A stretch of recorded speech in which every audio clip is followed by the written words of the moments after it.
G'day Van Fam, we're the Spedos. We've been touring around Australia for the last 4 years, and in February 2025 we took our caravan over to Kangaroo Island for what turned out to be an absolutely incredible 2-week adventure.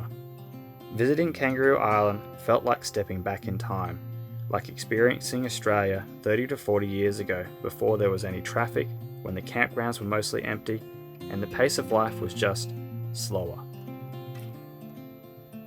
But it wasn't just the peaceful island vibes that won us over.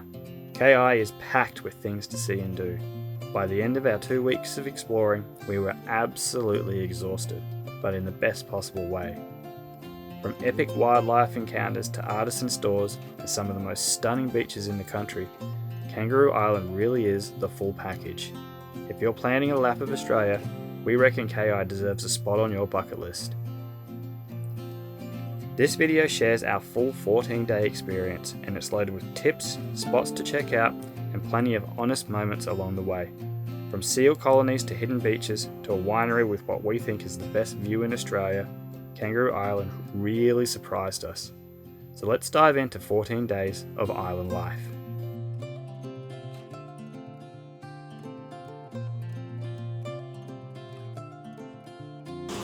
Alright, we have just arrived here at the ferry. We're running a little bit late. I'm about to get some instructions.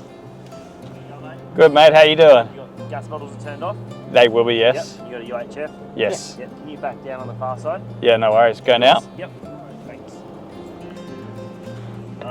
All main caravans on radio. I'm here, mate. You tell me when to go. You keep going, you're doing a great job. Got about 3 metres. 2 metres. 1 metre. Half. Stop. Go mate, you're right, he's talking to the other caravan. Keep rolling back in the other van. Vito's. You can subscribe. Go and find somewhere comfy to ride over to Kangaroo Island, eh?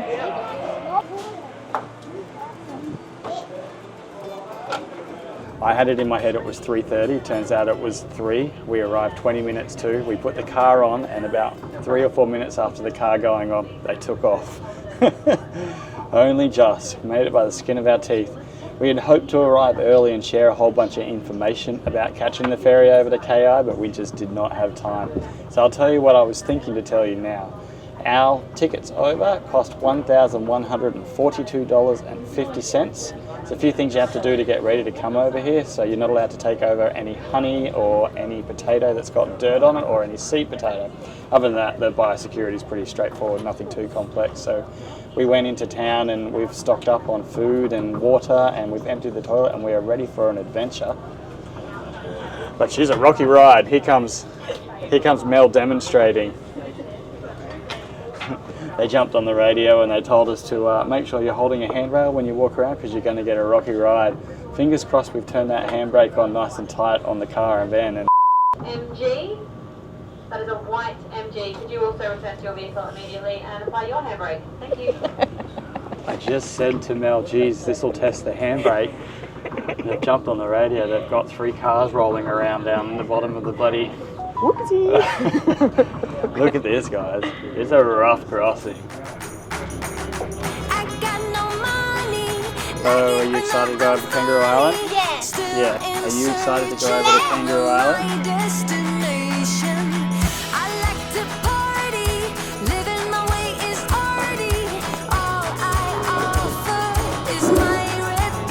Gosh, the roof is dirty. Hello. Welcome back to the car. It's such a weird get-off process. Like, It's very unorganized. Not unorganized, very, what's the word, relaxed and... disjointed, I guess. I don't know. Like, you could go down to the car, uncoordinated. and then we're just Well, like go somewhere else. We're here now, we can slow down. It was a little bit of a crazy start, but let's relax. So I have been doing a hell of a lot of study as to what we can do over here on KI, and we've got just enough time to go and check out something that's here at Pennyshore, right where we hop off. So we're going to go and have a look at a sculpture trail. Yay! Sculpture trail, kids? Yeah, Sculpture okay. trail, Mum? Yes, please. Well, you're walking across a suspension bridge. I know, I'm not even scared. I'm not scared, not even a little bit. Are you sure? I'm not scared. Good try though.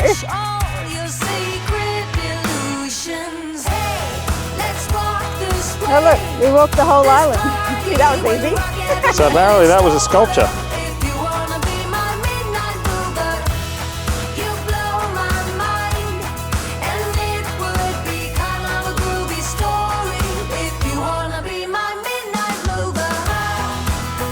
Right, look, you're getting close and you can see that. Bent spoon, bottom of the spoon, spoons, forks, chain, bit of chain, some bolts. That's quite cool, isn't it? I love when they recycle things into things.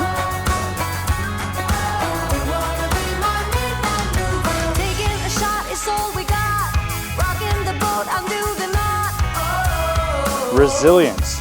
The artwork reveals the heart of the community being held between the two halves, whilst allowing for the flow of energy and life. It holds a sense of space, connection and strength in which resilience and revitalisation can continue to grow within the community and the natural world. I don't think I understand art. I don't see that. Do you see that, Mel? Well, now that it's been explained to me, I see that, but I wouldn't have guessed that. I thought it was. Maybe it's just me, but I don't know.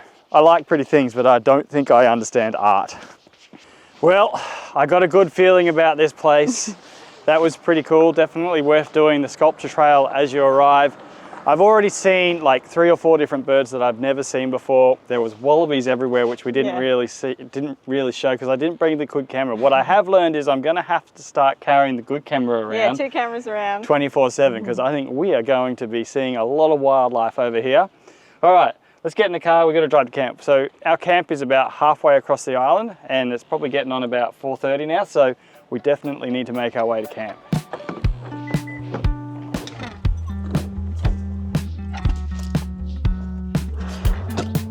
The first thing that hit us after arriving on Kangaroo Island was the eerie quiet. Once we left Pennyshore, we saw maybe 3 other cars the entire way. It's like stepping into a time machine, back to an era before traffic jams and traffic lights. More than half our journey was down well-maintained dirt roads. I can already tell I'm going to enjoy my time here. That far enough over?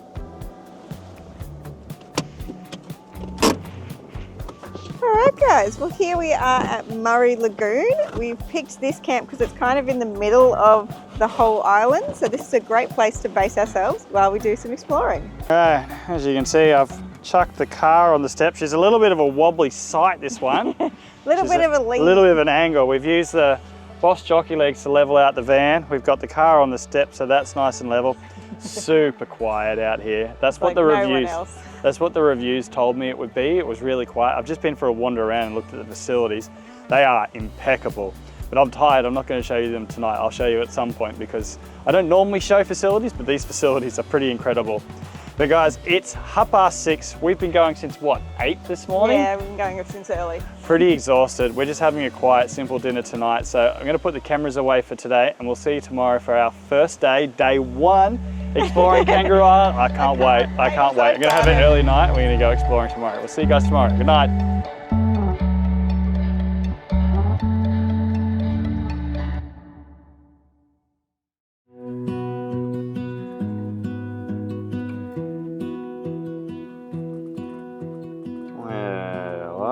To be the one to have to break this up. But family, we've got some exploring to do. We've got some exploring to do. Hey guys, special treat for KI. Yeah. Went to the supermarket. Cocoa Pops and Fruit Loops were on a special. So you guys can have a little yum yum breakfast this morning. Come on family, get up, we gotta go exploring. Okay. Gee, it's been an age since I've had Cocoa Pops. Okay, so decisions have been made. We have a Cocoa Pops, a Fruit Loops, a Cocoa Pops, and a Fruit Loops. I think it kind of resonates with the family. Fruit Loop. Fruit Loop. Isn't she sweet? Now guys, it's not the nicest weather today, so we have planned our activities around not being able to really see the beaches in all their glory, but we still have a really wicked day planned. So we got to get all this chowed down, and we're getting in the car and we're going exploring.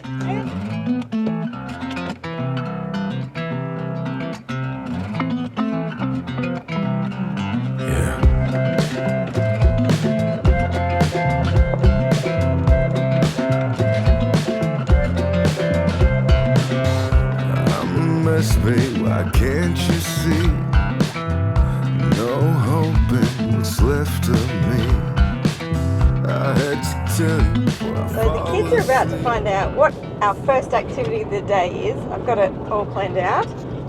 So we are going to Clifford's Honey Farm. Now apparently for our entry fee, we also get, what is it, ice cream? Maybe it's an ice cream. An ice cream! First thing in the morning, they've just had like Cocoa Pumps and Fruit Loops, then an ice cream. What a day we're starting out with. And the sun is finally poking his little head out too. Hopefully we'll get a few glimpses of that throughout the day. So off we set to Clifford's Honey Farm for our first experience of the day. The honey industry, or apiculture, here on Kangaroo Island is the reason we can't bring honey over. You see, Kangaroo Island is home to the purest strain of Ligurian bees in the world.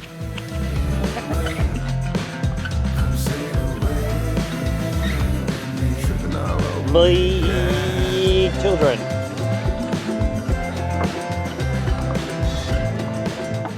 They were brought over in the 1880s from Italy, and now KI's isolated population is the most genetically pure strain of Ligurian bees in the world. They are praised for their gentle temperament and high honey production, and we are about to taste the fruits of their labour. So what are you doing there, Kaylee? I'm doing a quiz. A quiz. You're learning about the Ligurian bee, right? Yeah. See, school on the road can look like this. You've got to find the information throughout the room. And I give the world to you.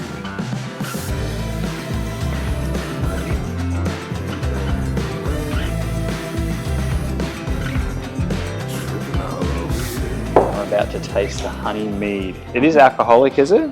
Yes. 12.5%. So just a little alcoholic. Yeah, there we go. Give me a little shot. Thank you. It's $2, right? Thank you. Just, yeah, as you see, but it gets a bit sweeter as well. So what's it made out of? Just honey and water. Just honey and water? Honey and water ferments. And then that ferments. It's about 12 months. You can have it in different ways, like you have it spiced, warm it up, put some cinnamon and cloves and citrus oil. Would you normally mix it with something, or? You can, yeah. If you do have it just on ice or add some soda or some sparkling honey drinks. We've got mixes as well. How you going? This feels like it would result in quite a serious hangover. Yeah, Do you have to try some, darling? Yeah, okay. Ooh, that's strong.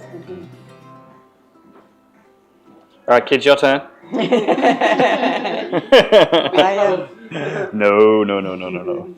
So we just picked up some ice cream for the kids to try. We got to try the mead, kids get to try the ice cream. Oh, Mum, the kids are supposed to be trying the ice cream. You're going to let the kids try the ice cream? Ooh. Oh, wow. Right, go on, Kaylee. Give us your feedback. That is really nice. Is good? It's delicious. Is good, Owen? Yeah. Shall I get some, Mum?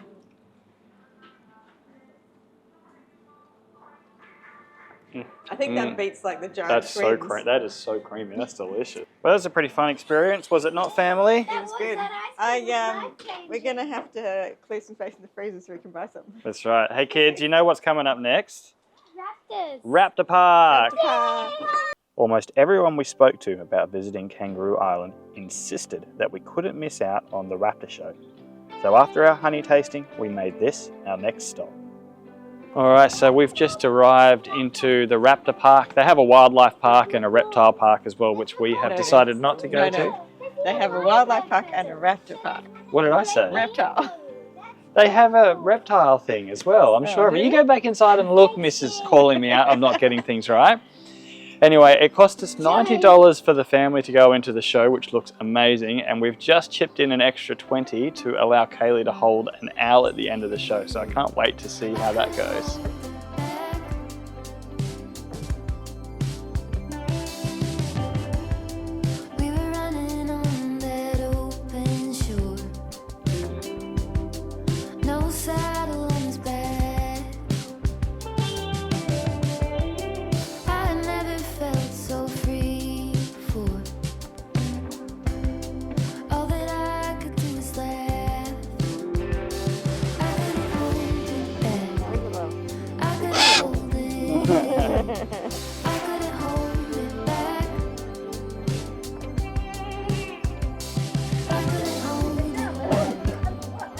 The Raptor show on Kangaroo Island was so much fun.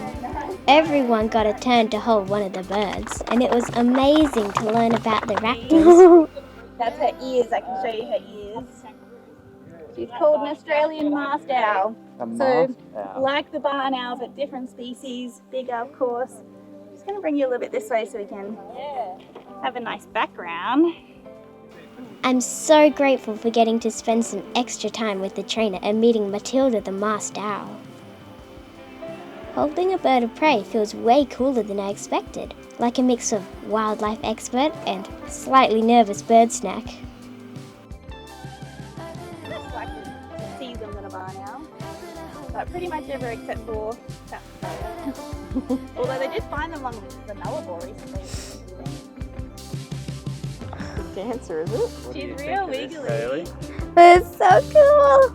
I can show you why she's wiggling. They got a little display of all the different nesting boxes that they put out here for the birds on the island as well. But guys, that raptor show was wicked. That was like 10 stars, oh my gosh. You can see why everybody recommends you come and do the raptor show. Thoroughly enjoyed that. But it's 1 o'clock now, guys. I'm getting hungry, and we've got a little special something planned for lunch. A little famous Kangaroo Island treat. So we're gonna go and find that.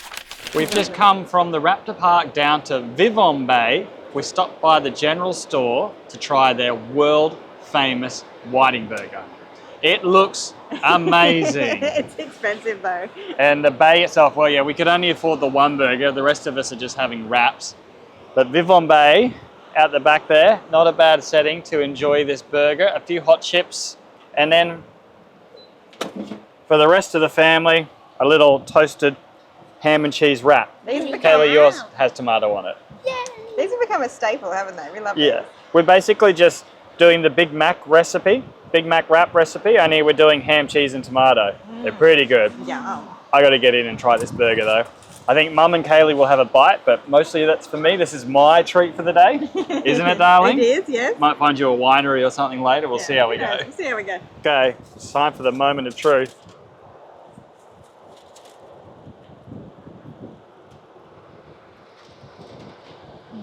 You can't see my eyes rolling back in the head, but my eyes are rolling back in the head. It's good. That's really nice. Not a bad view. This is Living Barry.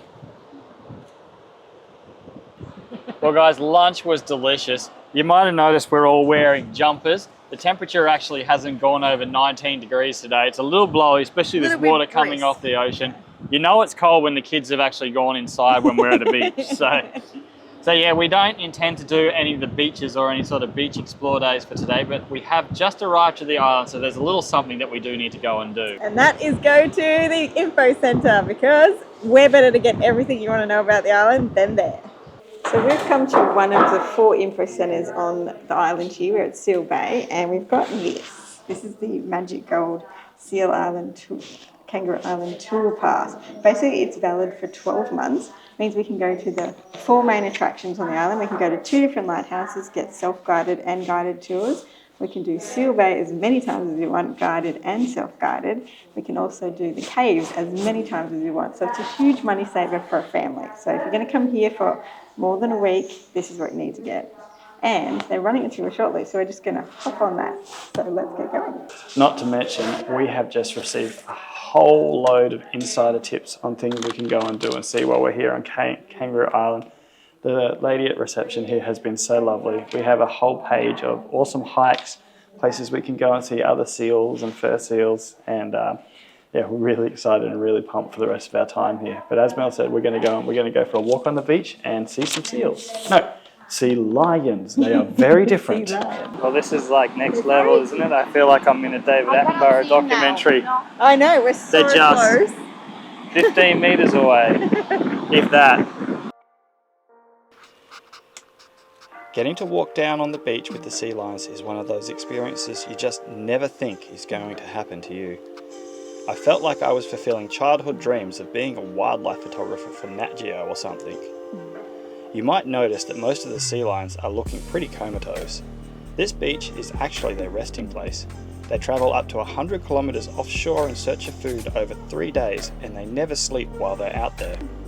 They then return to this beach and spend 3 days resting and clearly catching up on some much needed Z's. These pups are left to fend for themselves for those 3 days while their mum is out hunting for food. No doubt they are eagerly awaiting the return of their mums to give them some feed.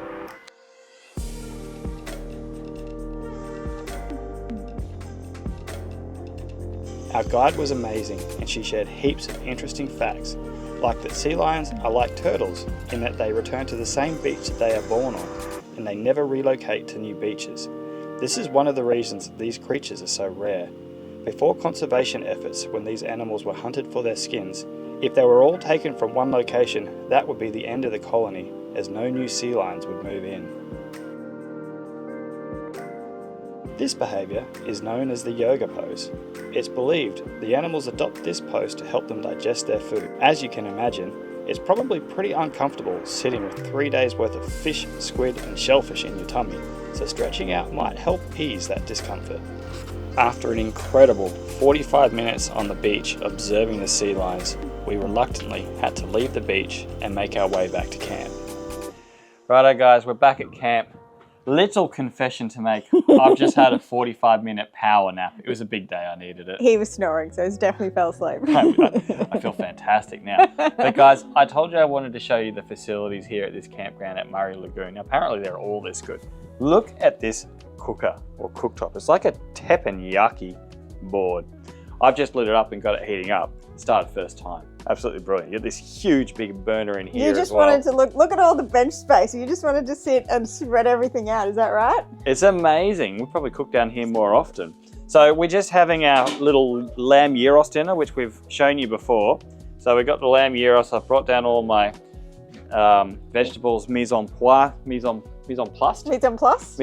ready to go.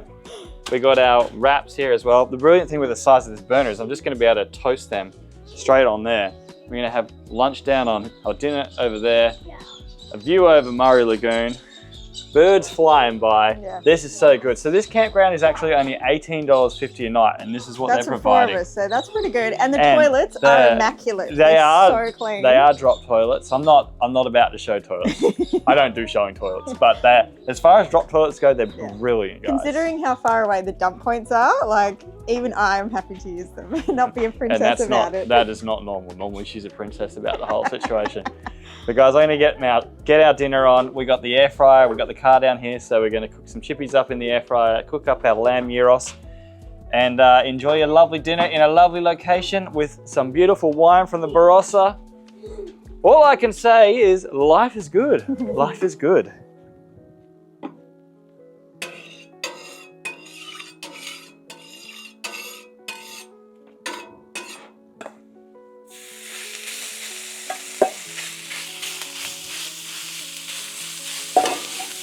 Is that hotter than normal, darling? Pretty good. Imagine having one of these in your caravan.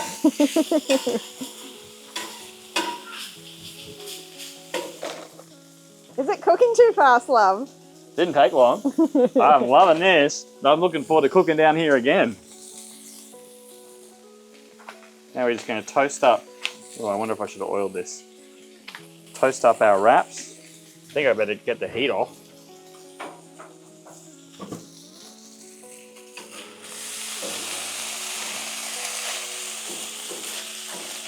Oh, if there was smell-o-vision, it smells amazing. Doesn't it?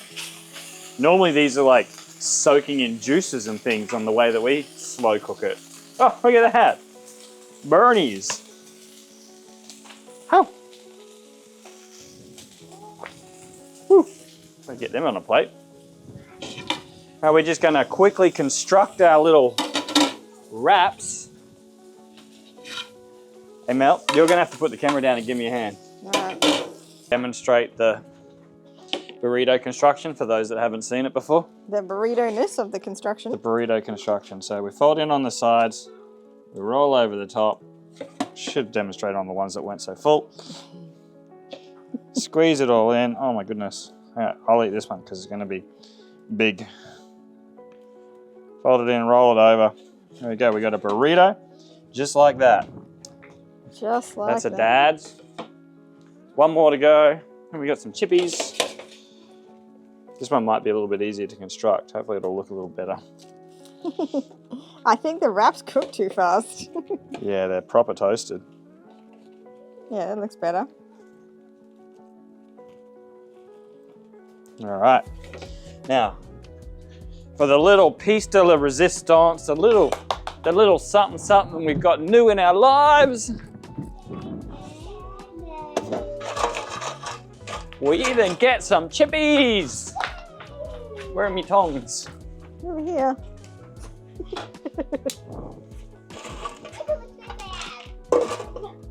Yeah, look how much space we have to eat with. Who wants to eat down here more often? Who wants to cook down here more often? Me!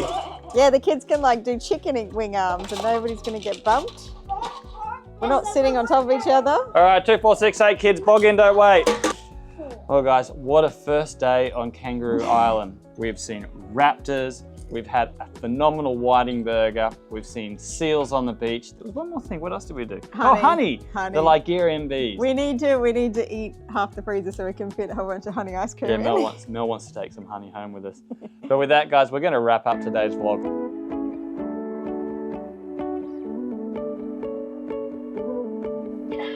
Well guys, we're having a little bit of a slow start to the morning. We did a huge explore day yesterday and everyone was so tired. It was so quiet out here actually, that's probably why everyone slept in until about 5 to 9 this morning, just before their first classes started. You can probably see them in the background, they're doing their lessons. So they're in what's called distance education, and basically that means that they're registered in a school. We do use the Cairns School of Distance Education, and they're interacting with other students in their class. The kids have between maybe 8 and 12 other students in their classes, depending on, you know, the year, I guess. And, you know, they can interact and talk to the teachers and answer questions, things like that. So we find it really beneficial, which is probably why this morning we're having a slower start. We're going to let them do their classes, and then we're going to have lunch, and then we're going to go out exploring. So I'm going to work out where we're going to go today, and while Brett's editing and the kids are doing their school. 6.5 hours later. All right, we got through a little bit of school. I got a bit of editing done today. Just going to top up the tanks, guys. I just wanted to show you, this is probably one of my favorite modifications that we made to our setup. One of the favorite additions. We have a hard-wired water tank. Sits down in here. Stainless steel water tank. That's actually baffled as well, so it doesn't slosh around. And the pump lives in here. That water tank can hold about 100 litres of water, and it's just about my favorite addition to our setup, because what we can do when we're out exploring is just quickly hook up the hose, top up with water, bring that back in and drop it back at camp. No needing to worry about pulling out the pumps or putting the bladder in the car and things like that. I just love it. But there's something else that I wanted to tell you guys. Come up here. I'll show you where I was sitting last night at dusk. All right, so last night I was sitting here drinking a lovely little drop of red wine, having a chat to a mate on the phone. And in comes hurtling straight down this corridor here, a wedge-tailed eagle. He was getting mobbed by some other birds. He comes in and crash lands down here on the path just in front of us here. He stood there for about a minute and then he stalked off into the bush. Just incredible. Kangaroo Island is amazing. Yesterday at the Raptor show, they explained that Kangaroo Island has the densest population of wedge-tailed eagles in Australia. And yeah, I can concur. We're certainly seeing some wedge-tailed eagles. I think that might have been a once-in-a-lifetime experience. But yeah, as I was saying, we have finished school, we've done some work, we're about to go exploring as soon as that water tank has finished filling up. So I'm going to let Mel plan today's activity. So we'll go inside and see how her planning is going. How is the planning for our Explorer afternoon, my darling? There's so much to do. I just can't pick. I can't pick. There's so much to do. Like, we've got like a 2-page list. And all the other things that I'm just... Struggle Street. I'm struggling. Well... You figure it out, Mel? I did decide on what we're going to do today. There's so much to see and do here. It's still overcast, so there'll be no beaches today, but I'm feeling a little parched, so we're going to go check out Emu Ridge Eucalyptus Distillery. How do you feel? I don't mind a drink. Something special for the kids too, so don't worry, guys. So can we just take a minute to talk about the roads on Kangaroo Island? Well, it's more than 50% dirt roads, and in an entire day of exploring, we'll probably see 10 or 15 cars. This is incredible. but the one thing I didn't expect to see a whole bunch of, which we have been seeing a lot of, is roadkill. Yeah, massive Tasmania vibes with the amount of roadkill on the roads. It tells me that we need to slow down at dusk and sunrise, and we are intending to do a few nighttime activities, so I'll be being very careful about that. Yeah, I just was completely shocked. Like the first probably 5-10 minutes driving from the ferry, I didn't see anything, and then it was just dead kangaroo, possum, bird. All in varying stages of decay. Yeah, they're not taken off the road, they're just left there, so that was interesting, wasn't it? Yeah. Kangaroo Island ciders. As well. So, well, what did you think you were tasting? Eucalyptus oil? I don't know. Emu Ridge Eucalyptus Oil Distillery. Well, I mean, it kind of says it in the name, but I don't think humans can eat eucalyptus. I think that's solely for koalas, darling. Just so you know, you can. That's what her face looks like. It's the dessert park all over again. What have you found, Dar? An emu? I didn't think we'd see any here, but apparently there's one as a pet. Wow, they're really dark in colour. Hey, Mel, I think I know why it's called Emu Ridge. Really? Did you figure it out? Is there an emu? There's a big egg back there. Hello. All right, Mel. So bye-bye to the emu. Hello to the cider. Yes.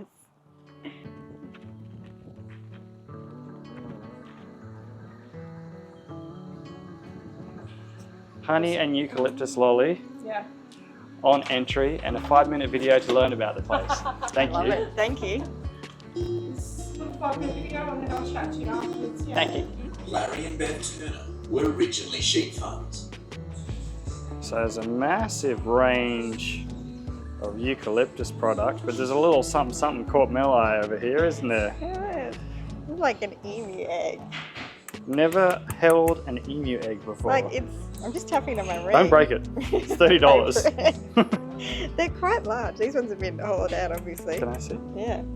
Oh, it's light. I thought it was going to be heavy. No, but it's a weird, like, a boiled egg doesn't sound like that. Like, it's just a weird sound. It's cool, though.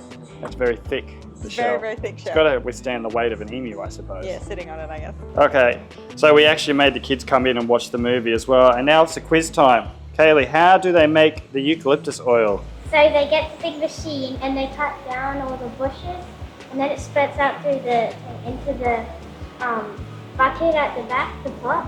Yeah, so now they've got their eucalyptus, and how do they turn it into oil? How do they extract the oil? They put the grate over it, and then they connect it to another pot that's in the ground, and then there's a fire underneath that pot, and they get the fire going, and it goes out into the eucalyptus oil, the eucalyptus leaves, and it makes a nice smell. It takes it up and out.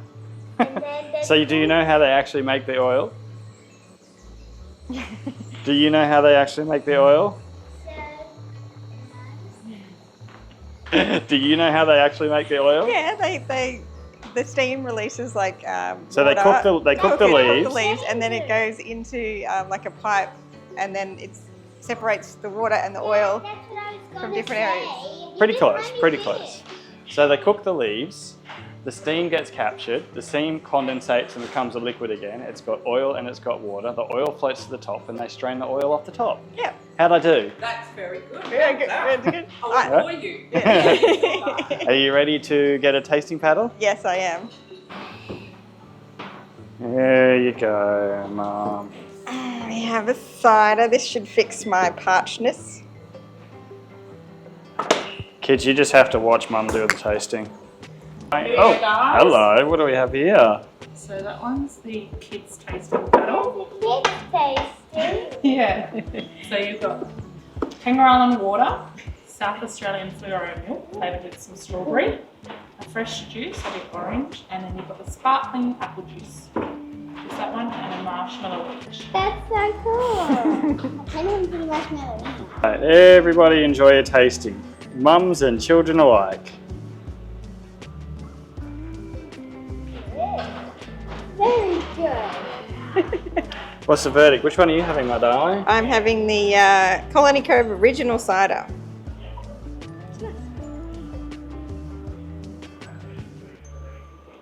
Wow, the kids shotted theirs down. What happened to yours, kids? Don't know. So I thought we'd continue on the whole eucalyptus theme, and we've got a hot tip from the lady at the info centre. She said to come out to Duck Lagoon and we could go koala spotting. Hey Mel, koala. Anyway, Don't worry about filming it with that camera, I'll shoot it with this one. looks like it's going to fall out. Car here, koala up there. Hot tip from people at the info centre. Yeah, we've done well. You couldn't script it any better. That's awesome. You kids see the koala up there? So we're at koala count 2. Brett's can take a better photo, but he's up in the crook of the tree. Up in the big tree. Big tree. So Nice and safe. we're just going to walk around Duck Lagoon and see how many we can See how find. high we can get our koala counter up Yeah. to. 2, not too bad. We haven't even left the car park. Yeah, it's pretty cool. So I'm super excited. I love seeing animals in the wild. Oh dear, you spotted one. Koala count number 3. Oh, he looks totally rest. Right there. Right there. Number 3.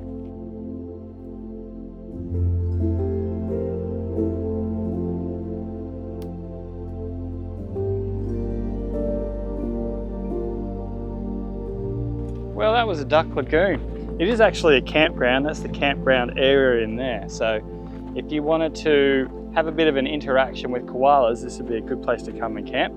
I reckon you might get a little bit more than you bargained for though, because koalas at night tend to growl and scream.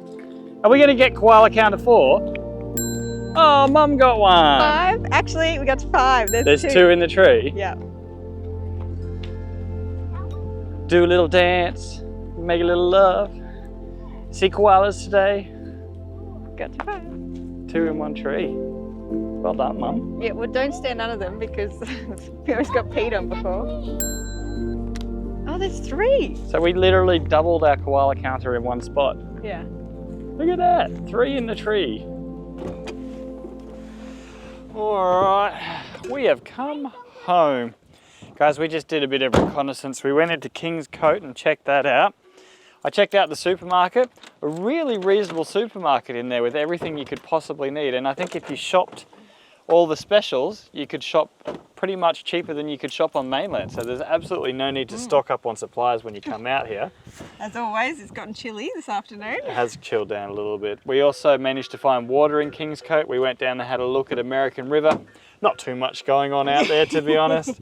Quiet little town. But guys, we're just having a quiet early night tonight because we're going to get up early. We're going to have a really big explore day tomorrow. So Yes, I've already got it planned. big explore day tomorrow night. So we're going to put you away and we'll see you guys in the morning. Good night. Night.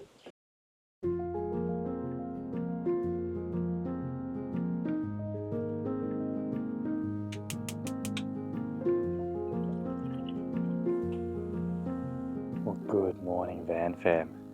Guys, it is so quiet and peaceful out here. Tonight was our 3rd night out here. We cannot hear a car. All you can hear are the birds during the day, the bats chirping with their sonar through the night. Last night, as I do on most evenings, I went for a walk around sunset and I came across this really cool echidna cruising through the grass, digging through the rocks, looking for something to eat. I'll share a few of the clips that I shot of that guy.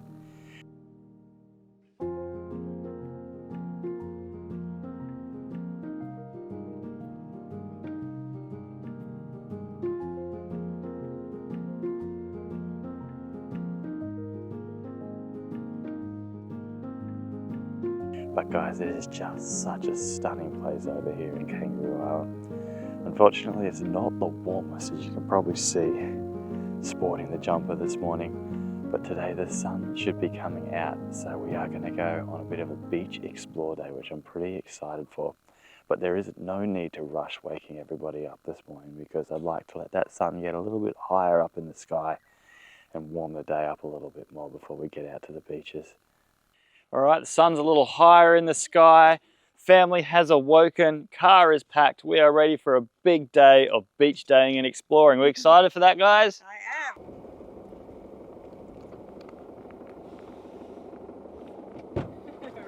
Do you want to give us a toilet review? The toilets are super clean and nice and not smelly.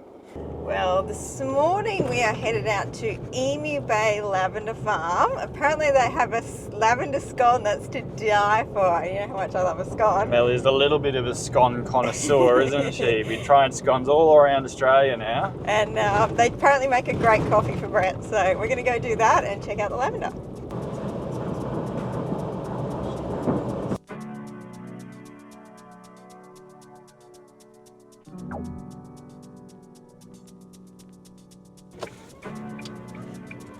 Emu Bay Lavender Farm. Wow, as far as things go on Kangaroo Island, this is surprisingly busy.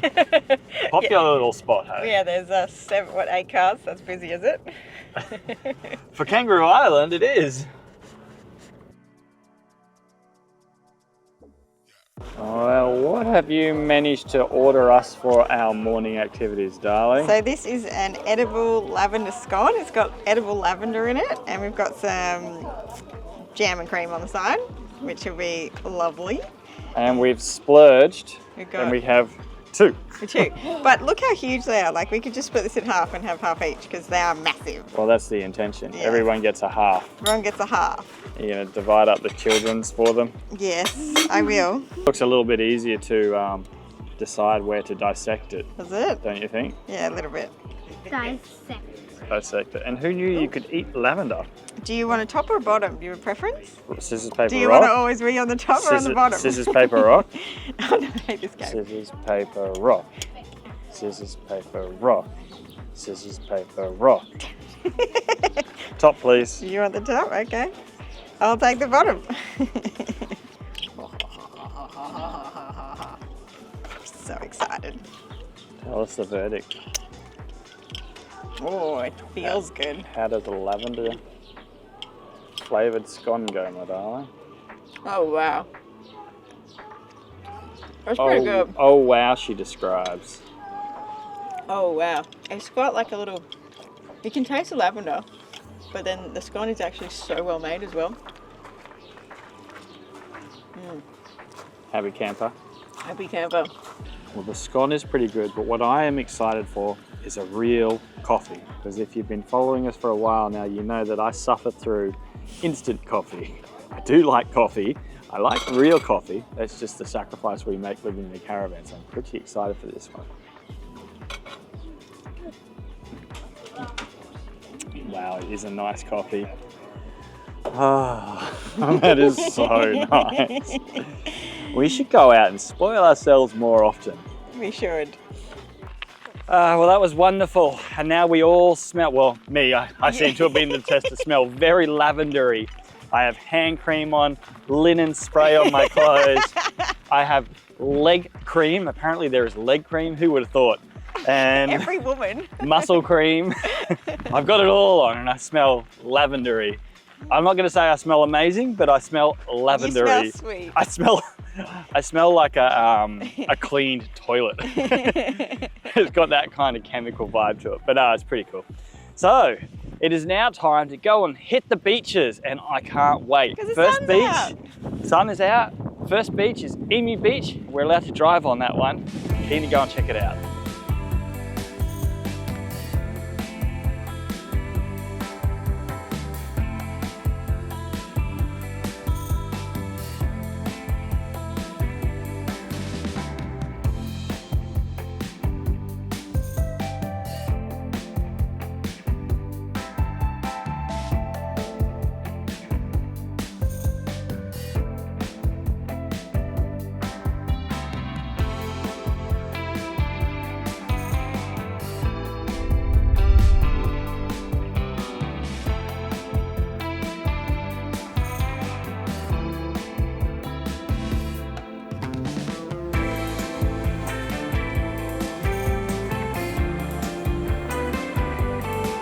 How's your beach driving going, darling? Oh, well, just think, 4 years ago I would have been petrified and sweating and swearing at you, and now look at me. Sweating balls about just driving on hand, the cement like sand. Now look at me, I'm like one-handed, just relaxed, like this life just teaches you so many new skills I never would have tried in normal life. So, you know, I'm chilled, I'm good. And I tell you what, look out the window, look at that water. When the sun is out from behind the clouds, that is some stunning looking water. Temperature is saying it's only 22 degrees, so I don't know if I'm going to be going swimming. How about you children, are you going swimming? You're going swimming in the cold? They don't feel the cold apparently. Oh, would you have a look at that?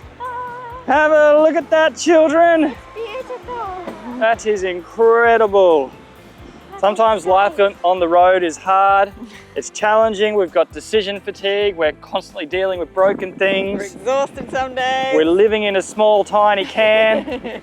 But then you get this. You get this. It makes it all worth it. How do you feel? Great. This is perfect. I think the kids are going to put on their swimmers and have a swim. I've actually chucked some fishing rods in the car, so I might have a little flick. Kind of looks a little deserty, but I'm a happy man when I have a fishing rod in my hand. So, what about you, Dar? I'm gonna go for a walk. Check out what's beyond the rocks. Someone tell Barry we're living. Oh, dolphin! Dolphins! Dolphins right there! I have walked past the rocks, and there's literally just this little cove beach with like not another footprint on it, which is pretty cool. Just stunning. I love the coastlines of South Australia. They're just beautiful. I bet if I kept walking I could get all the way to the point, but the rocks look more treacherous, so maybe I won't. Well, Mum's gone for a walk up the beach. Me and the kids have come out onto this rocky outcrop. Kaylee's in having a swim. It's not even that cold, is it? I fell into my pants coming across, and I can confirm it's not that cold. Going for a swim, Owen? Well, you go swimming and I'll see if there's any fish here.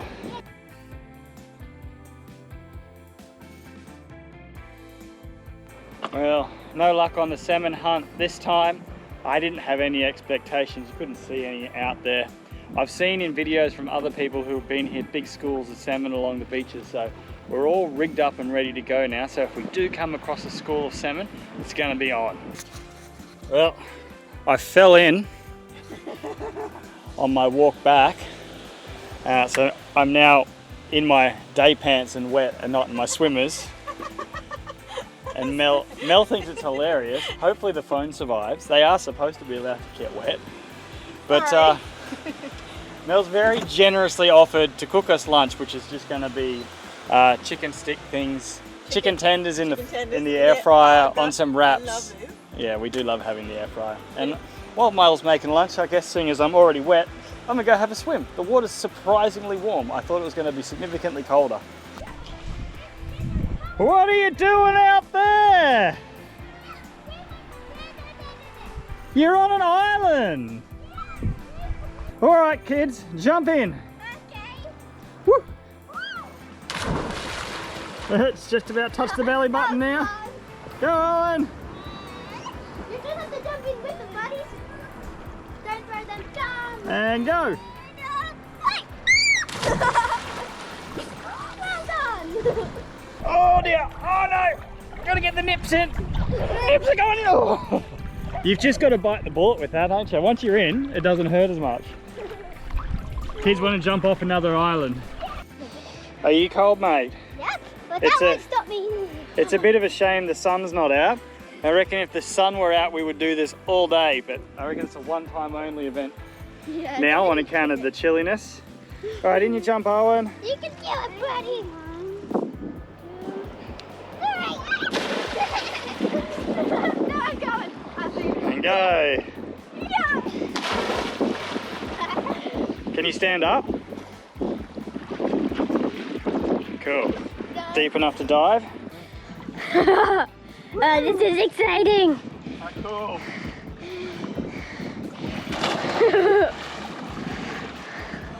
Well done, Daddy. Well, we made it back just in time for Mum's lunch. How do they look, Mel? Want to show them what you're doing? Can you reach up there? I'm on my tippy toes. This is a good view for the audience. I'll just get it up a little higher. Actually, no, it's being blocked. So I'm making wraps with lettuce, cheese, and mayonnaise. Although Owen doesn't have mayonnaise, so yeah. So we demonstrated with the one without the mayo. Yeah. The mayo's here for the rest of us normal people that like keeping mayo on our wraps.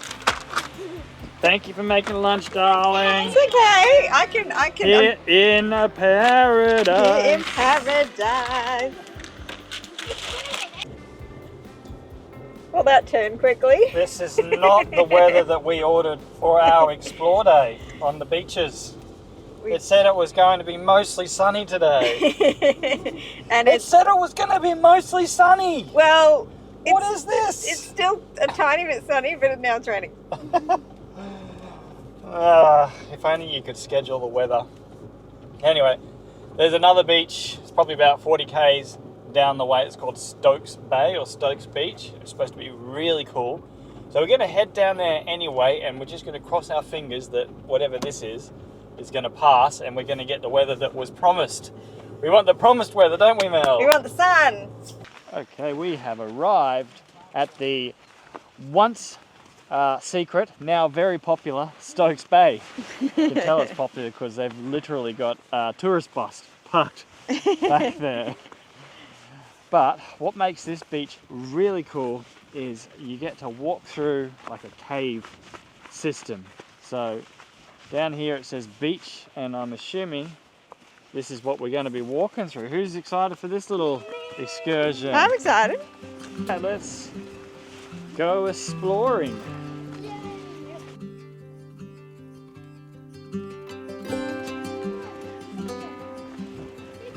Yep, I think it's that way.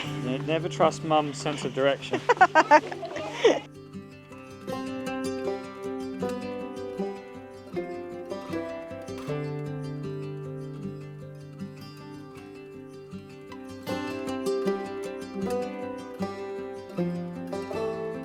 Still going. Still going. And here we are. At the beach. That's awesome.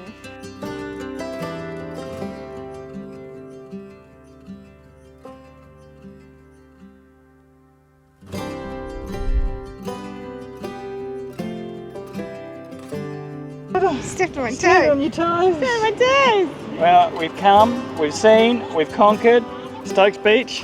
It's alright.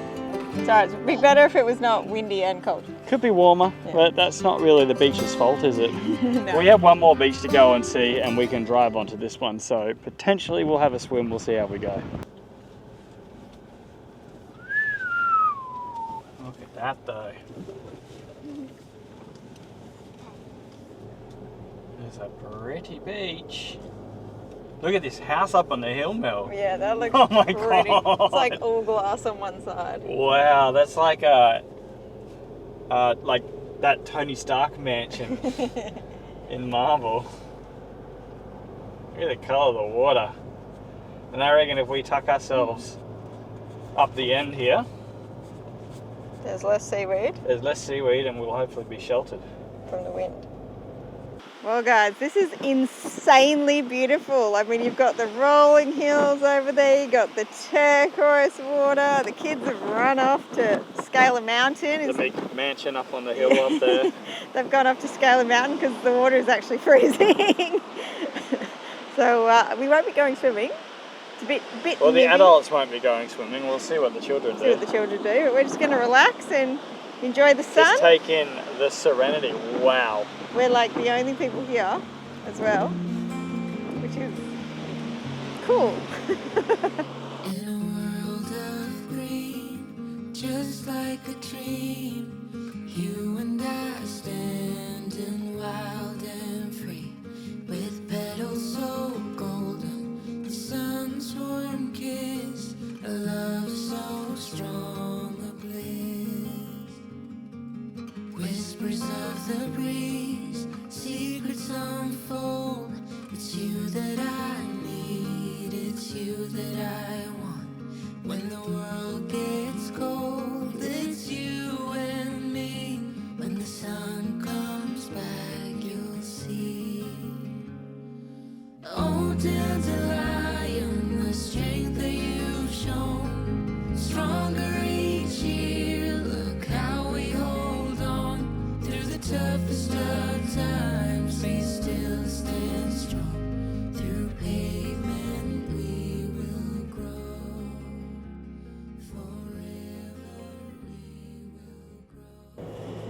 Well, what a beach Snelling Beach is. That was incredible. I think that was nicer than Emu, right? It would be if the weather was nice. It wasn't so windy, just stunning. But this landscape is incredible. In fact, we haven't been sharing it, but the whole drive out has been stunning. Yeah, it's beautiful. Kangaroo Island is something else. It really is. But that's the end of our daytime. We're going to head back and have some dinner, but we do have one more little activity planned for the evening. Wow. Doesn't that look really cool? It looks amazing. The camera doesn't do it justice. Like, it's insane. Time will ease your mind, working out the ways that you're You are all sorry. That's pretty cool. The kids love it.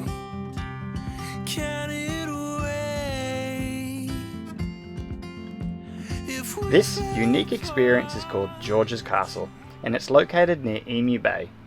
George is a third-generation islander, and he's transformed his property into a whimsical castle that looks like it's straight out of one of the kids' fairy tale books.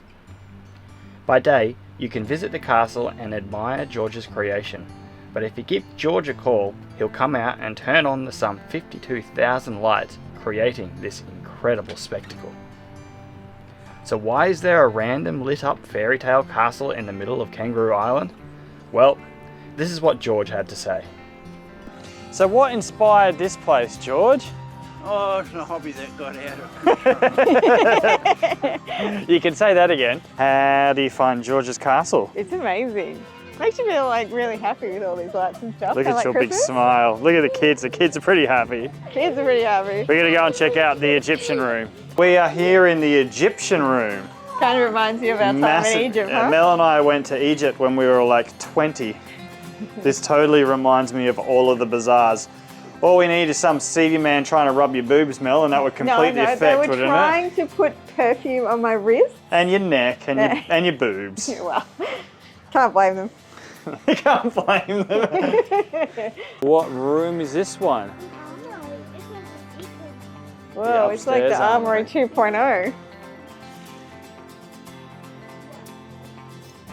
What's that hanging from the ceiling? Oh, geez, I don't know.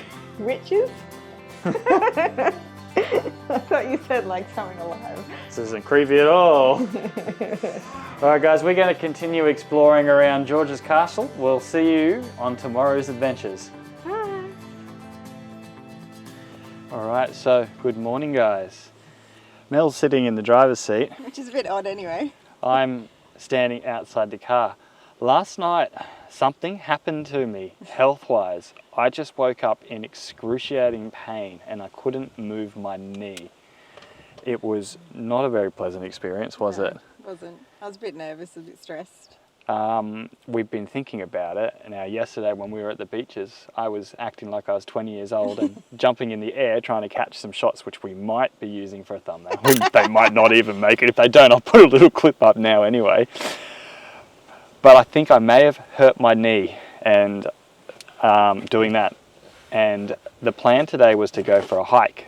And whilst it's feeling a little bit better than it was feeling last night, I feel like we shouldn't push it. I told them I've got FOMO, I don't want to miss out, but Mel's convinced me that I should stay at home. And so that's the decision. So Mel's going to go and film a hike. With the kids? And I'm going to stay at home. Look, the good news is these videos don't edit themselves, so I can get ahead on editing. So it's not a complete loss, but I am just a little sad that I'm missing out. So that is the plan this morning. So off you go, Mel. Go and enjoy the hike. Guys, I guess this is the first hike the kids and I have done by ourselves, and we're going to try and film it how we normally film it, but first of all we have to get there, so I'll pick back up the camera when we get there. Okay guys, it's just the three of us. We've got our jumpers on because it's a surprisingly cold day. We're hiking to something called the Seal Slide from Suez Beach, which is behind us here. We are doing without Brett, who's got a bum knee, so this is the first hike for me and the kids recording without him, which will be interesting. We were told this hike has no shade, so it's best to do it on a cloudy day, so that's what we're going to do. So we'll get started. I've been walking on the ever since the time I left you on the dark side with a promise and a rhyme. And everybody else around are beating down on me to leave the only good thing a disaster meant to be.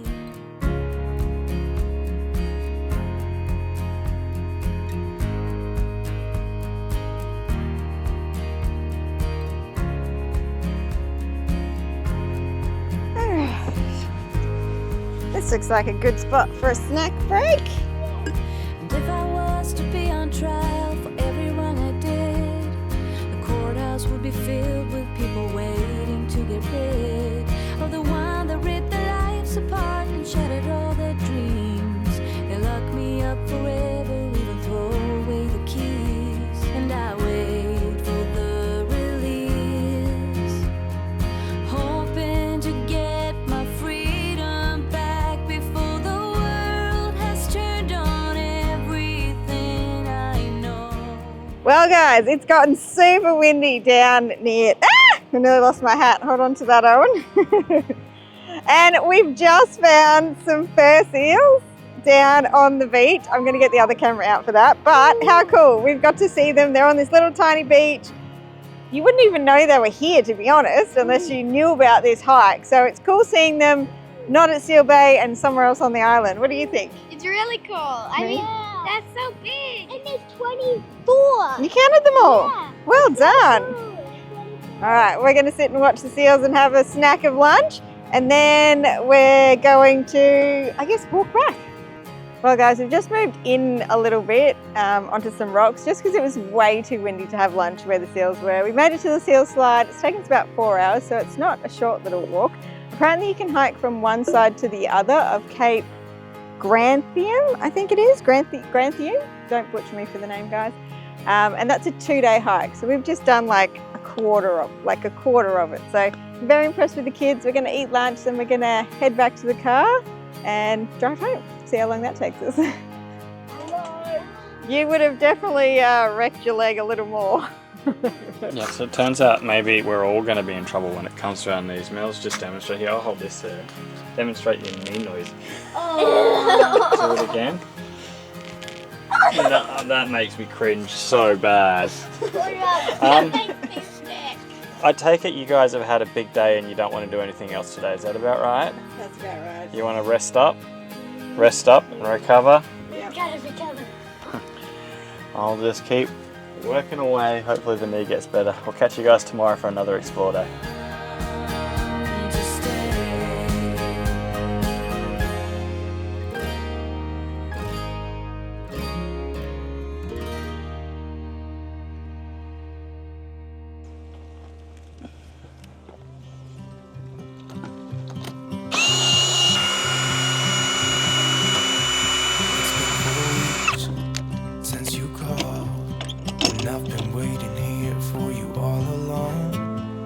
I've been waiting here for you all along.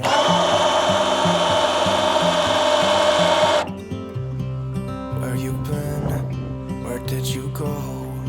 I wonder if you found what you're looking for. Wonder if you found what you're looking for. I hope it's not too late.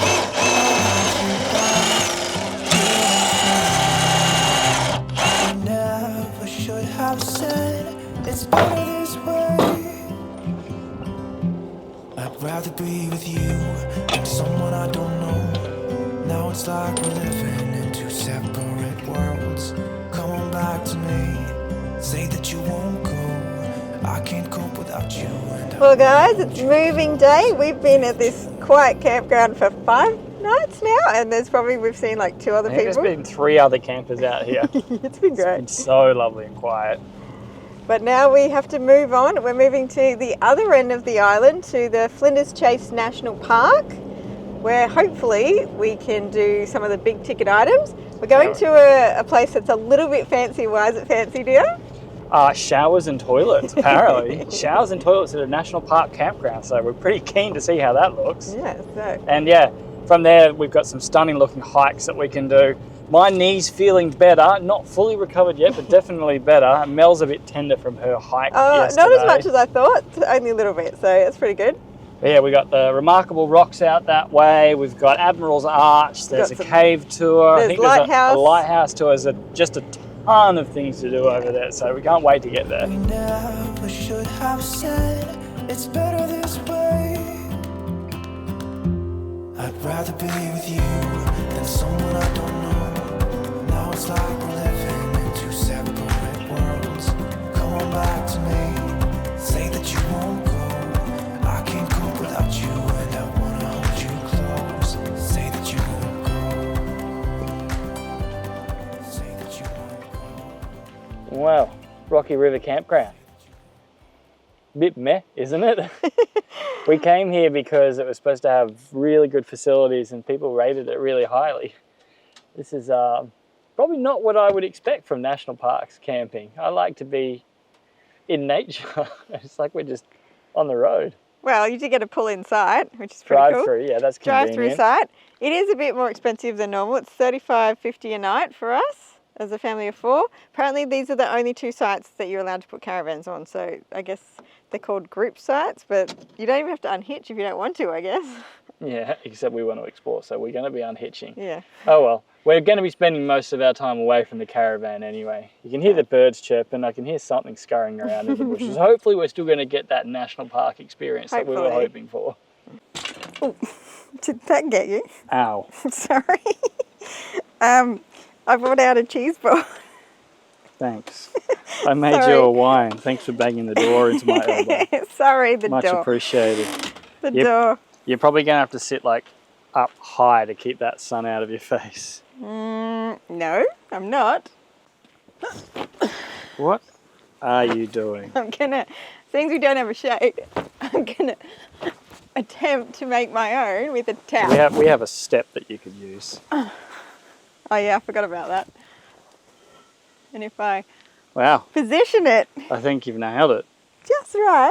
I think you've nailed it. Look at that. If you sit down there. Who needs a shade? Shade, cheese, wine. Couldn't get any better, could it? Hey guys, I think we should maybe apologise a little bit for our initial reaction to arriving to camp. It just gave vibes of like a roadside rest area. Yeah. It's this is a premium camping experience. It's, what was it, 36 35 a night or something? So we just kind of expected something else. I don't know what we expected. But we're settled in now. We've got the lay of the land.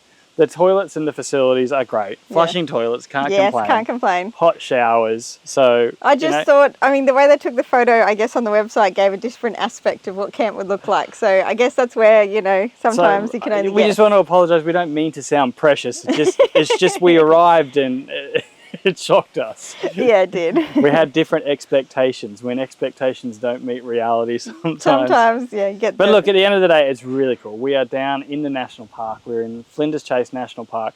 It's Bitchman Pass all the way around here, so the kids have got their scooters out, so they're happy going scootering. So we can't complain. And we're like within striking distance of all the things to do around this side of the island. So. Exactly. And one of the things that we're going to do, so we got a hot tip from the receptionist at the first information centre, and she said that the national park's actually open at all hours. So most people seem to think that it closes at 5 o'clock. So we're going to have an early dinner after our cheese. Dinner's not exciting, it's just meat and 3 veg, but we're going to head down to Remarkable Rocks, and we're hopefully going to get to see it without too many tourists around. We hope so. We're going to give it a crack and see with how that we go. Golden light, because it's what, 16 k's from here? Yeah, it's not very far. So, you know, chow down a bit of cheese, have some dinner, and then we're going to go out and see something pretty incredible. Beach looks cool. Reminds me of like... That's a hell of a view, isn't it?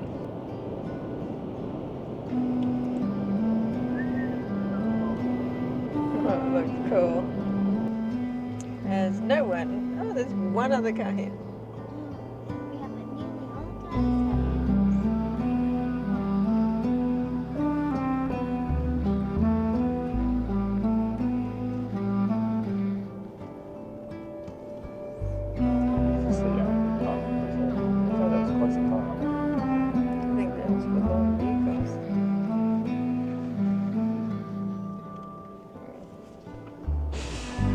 Well, to think, here we are at the bottom of Kangaroo Island, Going to see some rocks? about to check out remarkable rocks. Look at that sunset. Should be pretty with no What clouds. an afternoon. Wow, it's windy up here. Well, right behind us we have the most famous part of the remarkable rocks. That's pretty cool. And no one else is here. Like, we're the only people here, which is so cool. This is the awesome part of coming out and camping in the national park, because you can come and do things like this. It's only a 15-kilometre drive for us. But we're going to go and do some exploring and check out this stunning landscape.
Well, that was remarkable rocks. Stunning is all you can say. You can't say anything else. It's remarkable. It's so pretty.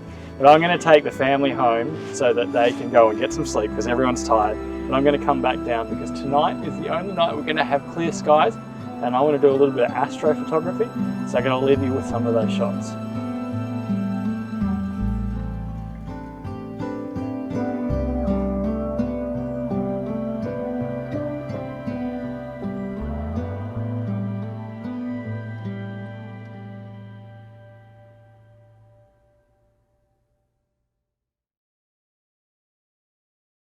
Okay, so good morning, guys. Morning. It's day 6 on Kangaroo Island, and we've got a little confession to make. We're a bit wrecked.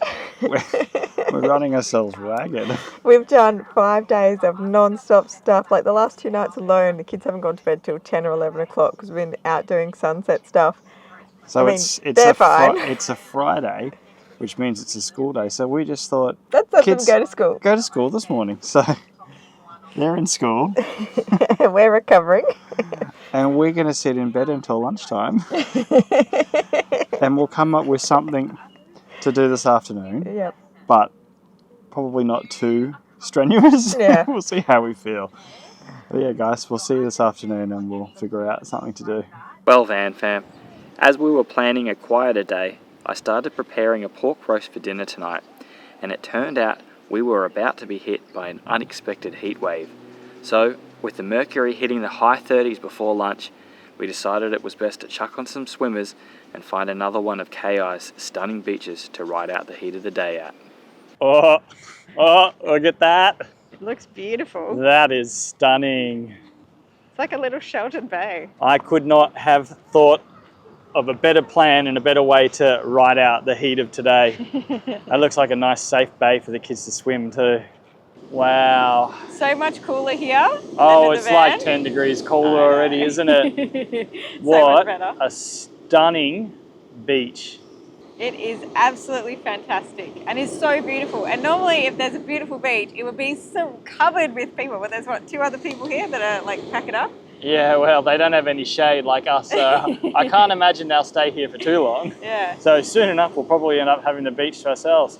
Kids are off playing in the water, having a great time. And best of all, this isn't National Park where we are right now, which means I can show it to you from the drone. Oh, wow, so exciting. You can see it from the sky. Put all your stuff away and check out for the day. There's no time to waste. when it's 100 degrees, burns under my feet. Won't you have a drink with me?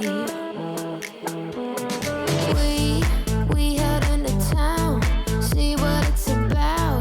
Barely need a shirt, though the sun has almost set. Make the most of it. I know we will dance and sing. There's a heat wave. There's a heat wave rolling in. There's a heat wave, yeah.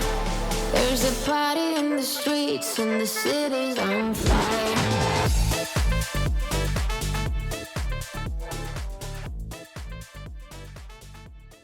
My goodness, today is exactly what the doctor ordered, wasn't it? 5 days straight. No wonder we were done by day 6. We still got another how many days to go? Really needed a rest, but guys, we are super clean. We're all shiny. We're all showered. Look how shiny my hair is. We had lovely long hot showers, shampooed and conditioned, and we've been running around like crazy, which means we haven't been able to enjoy the fruits of being in the Barossa. But tonight we're staying put, so I'm going to be opening. Oh, also, who does corked wine anymore? I'm surprised we even had one, but we still had one. So we're going to be having. We have to drink it all at once. We're going to be having a red wine, and I want to share with you how I have been making pork crackle lately, because it's changed. It's new and improved, I guess you could say, with our new equipment. And I think I won the bet because our glasses are still intact after 2 weeks. So we will be drinking from lovely wine glasses. Lovely wine glasses. All right, so for the longest time, I would never put oil on my pork skin in order to make a pork roast. But we've started using the air fryer lately, just to get that crispy crackle, and I found it was going a bit brown. So I'm just going to baste a bit of oil onto the skin, hopefully just a light little layer. I'm just using olive oil because I'm not fancy and I don't carry all different varieties of oil. Now that we have a little bit of oil on it, a little dusting in our Murray River salt. Thanks, Nana. Our Murray River salt is special delivered from Nan, back on the Gold Coast. Come in close, Mel. Get right in close.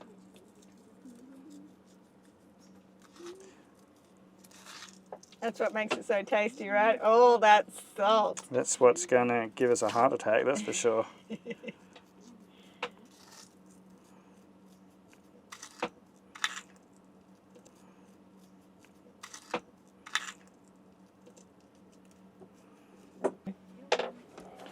So I've had this pork sitting in the fridge all day. I took the skin off, I patted it dry with paper towels. I then started putting salt on it to extract the moisture out. I've done like 3 rounds of that. We've now had it sitting out and coming to room temperature for about 30 minutes. We've done a final layer of oil, a little dusting of our delicious salt on top.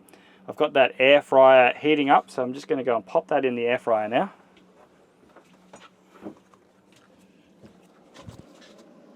Don't forget your shoes. There's some gnarly spikes around here.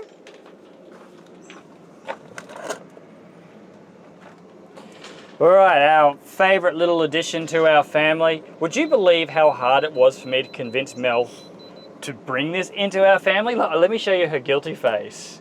Yes, I was wrong. You got it on camera. This is the best thing we could have had. Okay. You heard it here first, folks. It's good because you don't need to carry a gas bottle now from out for lunches. It's saving power. Saving power. Saving gas, which is saving money because this energy is renewable. All right, so 30 degrees, 200 degrees, which is as hot as we can get our air fryer. It has been heating up. It's probably going to sizzle a little bit. Oh no, it's too big. Look at that. Just it. Straight in.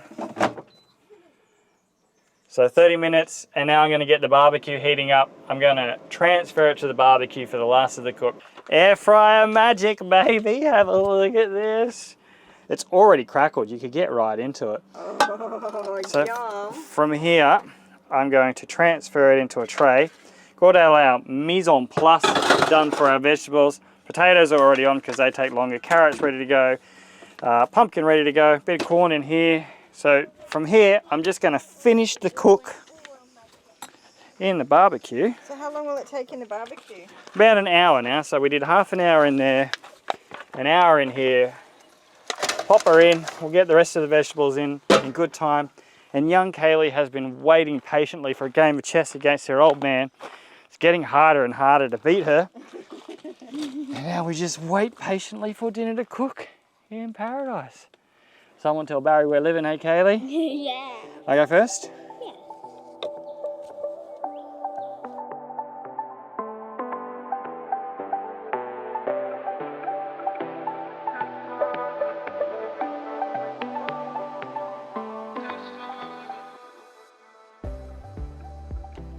That's Dad's. We got a Kaylee, we got an Owen, we got a Mum. Everyone's pretty satisfied. So what I wanted to do was like a Mexican wave of the crackle crunch. So, you ready, Kaylee? Crunch. Crunch. Crunch. I love the crackle. Oh yeah, that little bit of oil on top, it really does the trick. And the air fryer, I think. Yeah, air makes fryer. a huge difference. Air fryer like guarantees crackle. It makes it really good. Alright guys, we're going to be wrapping up this week's video. Thank you so much for watching. Don't forget to like, subscribe and comment, and we'll see you next adventure, guys. Bye! Bye!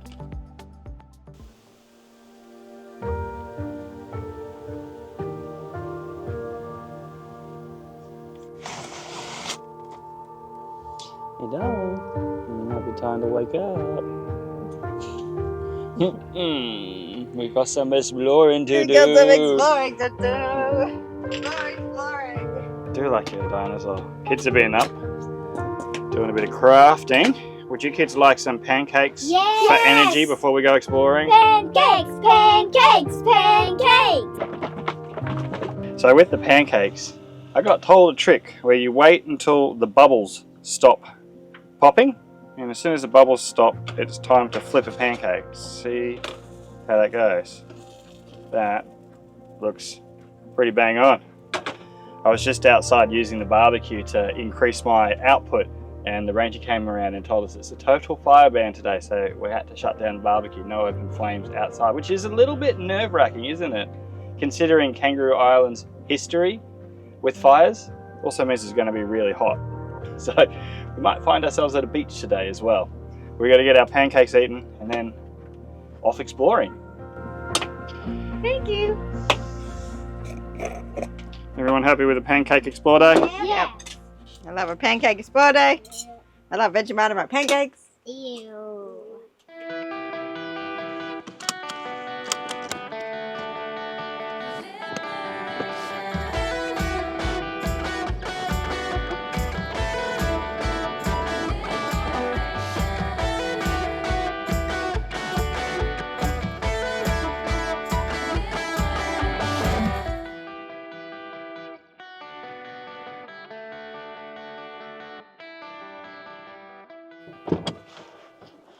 Alright, we are here at Admiral's Arch. This is another of the big ticket things you come and do when you stay down in Flinders Chase National Park. Guys, excited to go check out Admiral's Arch?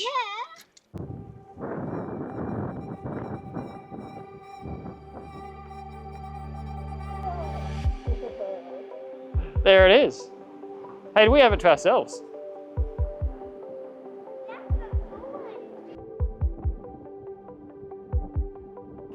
Well, I just wanted to say, you come down here to see Admiral's Arch, but you stay for the seals.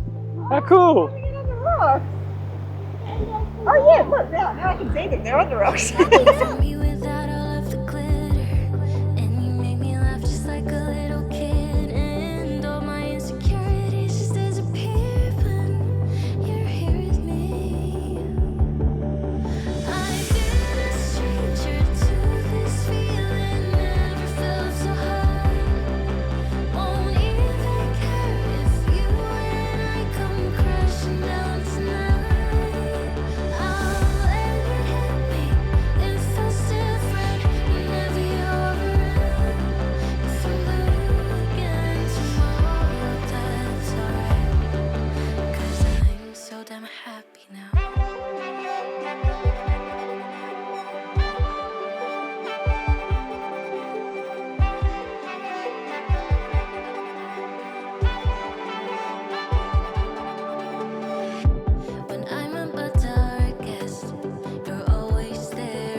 So what did you do on your Saturday morning, darling? Oh, I just slept in, then we went for a walk and saw some bear seals and saw an arch. It's pretty cool, right? Yeah, definitely worth coming down to see this, guys. I would say that's the closest I've ever been to seals in the wild before. So that's really cool. The kids were just enthralled with it all. How many seals did you end up seeing, Kaylee? 40 or 50, but I lost count because I was too busy looking at them. I saw 60. It was a really cool experience. So from here, we're going to make our way out now to Kelly Caves, where we've made a booking, and that's covered in that family pass that we purchased early on our travels. Where have you gone, darling? You're like, what side? This side, that side? So you did the booking on Kelly Caves. How'd you do it? So basically for the online booking, you say there's one for KI tour pass, or you can book it under 4 infants. Either way works. And then you say you've got a park pass. You just show it on arrival along with your driver's license. So. And we get to do the guided tour for the caves. So, to the caves! Hi, this is Susie calling from Kelly Hill Caves, just regarding your tour this afternoon. Due to our hot weather policy and the extreme heat that we are experiencing here, we may not be able to run your 2:45 tour. Just give me a call back on this number.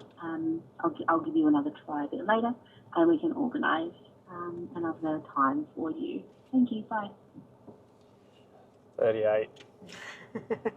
She's pretty warm. Let's call back and see if we can get this in. Hello, this is Kelly Hill Caves. Hi, my name's Melissa. I'm just calling up. We had a 2:45 tour book today. Yes. Now, which surname did you book with? Svedenik. We had 4 parks passes. Yes, that's right. Yeah. Like, it's very rare that we have these days, so tomorrow would be okay. Yeah, we're pretty confident with tomorrow. We have other plans for tomorrow. The only other day we could do would be Monday, but we'll be towing our caravan. That's so is there space to park the big? Yep. So you can just park it in the bus parking zone. Let me just double check. We don't have buses coming. I don't think we would. So Monday, the 24th. 24th. Yeah. So we don't have any buses booked for that day. So as you come in, sort of on the left-hand side, there's sort of a long strip and a couple of bus symbols, and you can just park your car and caravan there. Okay. Well, there you go. It's a bit of a bummer. We're still going to get to go out and see the caves. But guys, as you heard on the phone, it's stinking hot today. It's currently 37. So we're just going to pop home, have a quick feed of lunch, and then we're going to head back out to Hanson Bay. But we've already shown you that. So I think we're going to put the cameras away and just have a little short day on the cameras today. And we have a really big day planned tomorrow. It's not going to be as hot, and we've got a lot of hiking planned. So yes, little quiet resting day today, and we'll see you guys tomorrow. Bye. All right. Good morning, guys. Kids, straight in the car.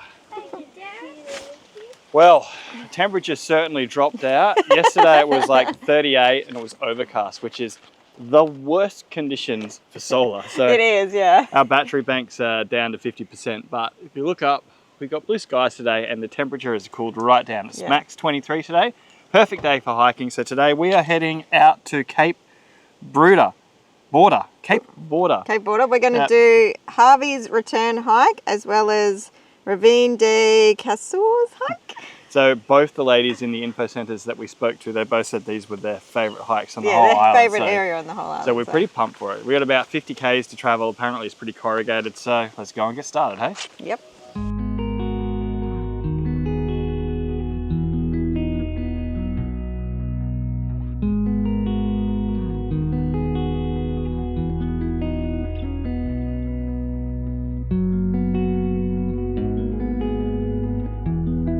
So I was asking Mel to turn the GoPro off for us, but there's a problem. Seatbelt won't let it happen. Can't reach, well I can with my left hand, not with my right.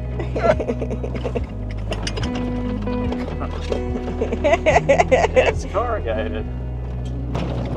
It's not the best road, is it? I can hear my ears rattling. Like it's like my eardrums are tickling. I feel sorry for the poor people at home listening to you go. I mean, they said the road was corrugated, but I didn't think it would be this bad.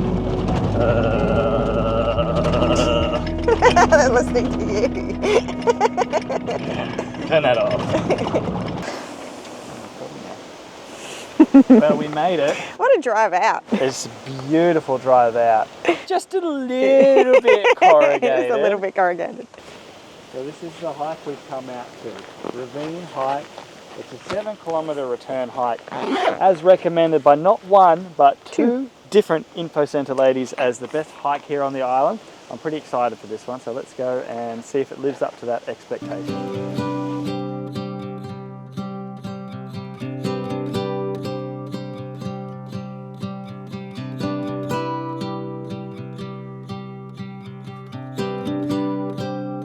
We don't fail to see the beauty of being free. Don't forget what you love the most. I just wanna keep you close, so we have to give it one more try before the idiots are taking over. They're caught up in the race of wanting more, and we can tell one from the other.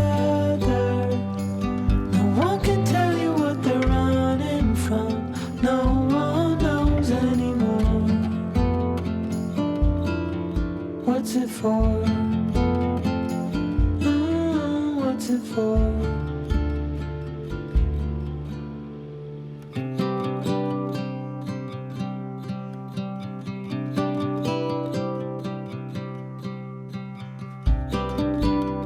There's so much more than we've been told, way beyond what we can hold. So keep your eyes open for the things that really matter. Oh, we have to give it one more try now that the idiots are taking over. They're caught up in the race of wanting more, and we can tell one from the other. No one can tell you what they're running from. No one knows anymore. What's it for? What's it for? Oh no.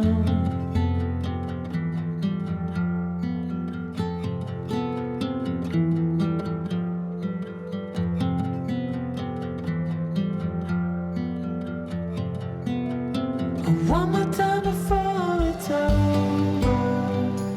They're caught up in the race of wanting more, and we can tell one from the other. Wow, that was an incredible hike. Yeah, that was pretty cool. Really varied. We started like this real skinny kind of trees, and then it opened up to a walk along the creek, and then this barren, awesome, remote, rugged looking beach slash You could just desert. see where the fires had come through as well. Like, that was really cool, explaining that to the kids and seeing the trees and stuff and what's regrown over the years. So that was really cool. Yeah, but the ravine hike, really worth it. Yeah, definitely great. So down here in the bottom, there are apparently some caves we can go and explore. So let's go in and see what we're going to see. We did forget the torches. We though. were given the hot tip to bring torches and we forgot. Lucky so we've got phones. We got our phones. After you, Mum. Dad, look, Daddy! Look, I got inside! Oh, it's so cool! There's this cool cavity in here. Look this way. Oh, wow. This is so cool. I can Oh my God, look how big it is. It's amazing. Look at me, Mario. Hi, Mario. Watch your head. Oh, this Yeah, you want to be wearing it. Oh, wow. Look at this. You got up here. You mean it keep what? But up there it keeps going. No, down that way. Yeah, come right here. Oh, wow. It goes all the way Are you through. kidding? No. Wow.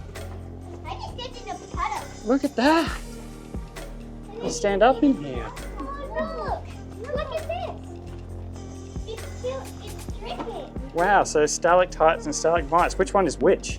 Well, the stalagmites are on the ground and the stalactites. I just went through All those cave tours have paid off. Yeah. Speaking of cave tours, we missed out on ours yesterday. They're still fresh in their mind. Wow. That's like 3 meters high.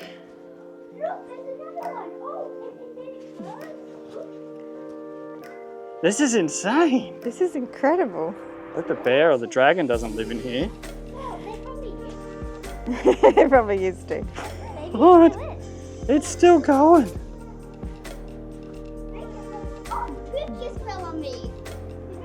Uh-oh, Owen, you're going to turn into a stalagmite.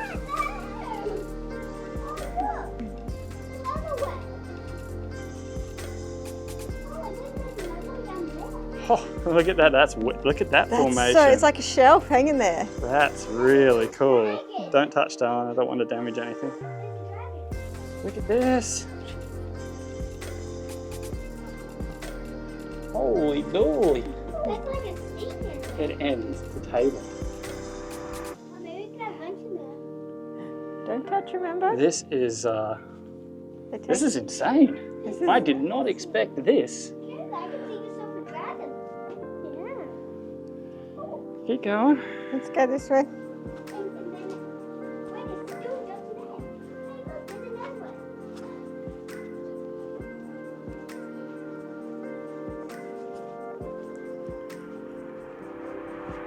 Wow.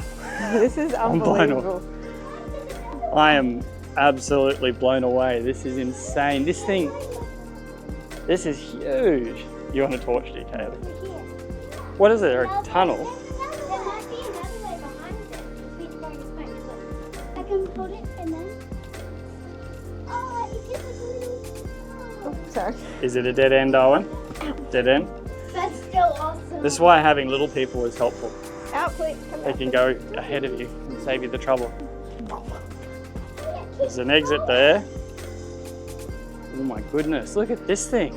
This keeps going. This is going deep in the cave.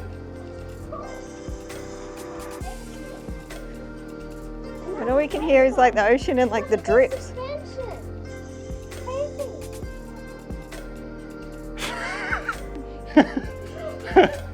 Did I mention I wasn't expecting to see something like this down here? Holy. Look, there's needles on the roof. That's wicked. How deep in are we now? Oh my God, it's still going. Hey, walk in front of me, kids, just in case there's a bear or something. Well, just in case there's a dragon. You can tame it.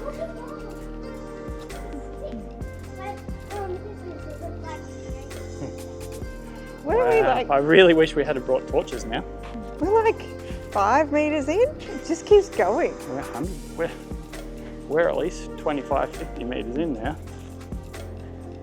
Is it going to end? Oh, look at that formation. Your torch just went out, man. Well, I was not expecting this. Is unbelievable. Like I thought maybe like a little tiny cave, but this is insane. It's Guys, just like why we explore, isn't it? Come for the wicked hike, stay for the wicked caves. Yeah. What a day. I can't believe this has worked out this way. I think we're gonna have some lunch, probably in a cave somewhere, and then we've got to make our way back to the car because we've still got a few more things to go and check out while we're here. You! Well, we made it back. And it's warmed up. It What's warmed it now, up. 27? Car says it's 27. A bit hotter than we were expecting. But that hike was incredible. I'm going to put it down in my top 5, which is, that's in there with some big heavy hitters like Tunnel Creek, El Cuestro. Yeah, that was just Cradle unbelievable. Mountain. Like it's a really cool hike. The caves at the end are definitely what make it unique and make it awesome.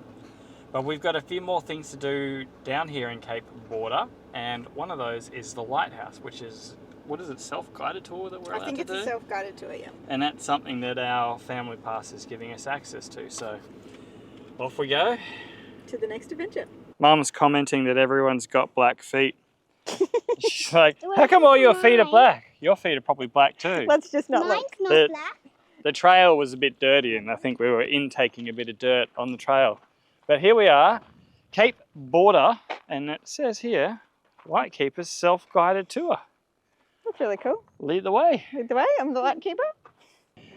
Well, it's been interesting wandering around, hasn't it? It has, yeah. Learnt a few things. So this design, this short, squat design is unusual when it comes to lighthouses. Yeah, normally they're normally tall and round. The round is to help with the wind, and the tall is to help them get up high. But actually, if I bring you all the way up here, you can see we are right up on the top of a cliff range. So we're what, 150 meters above all sea the way level? up there. So they didn't have to build it up really high.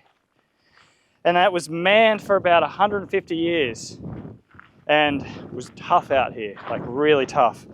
We're gonna go and have a look at the cemetery on the way out. But yeah, it would have been tough and isolated living out here, wouldn't it?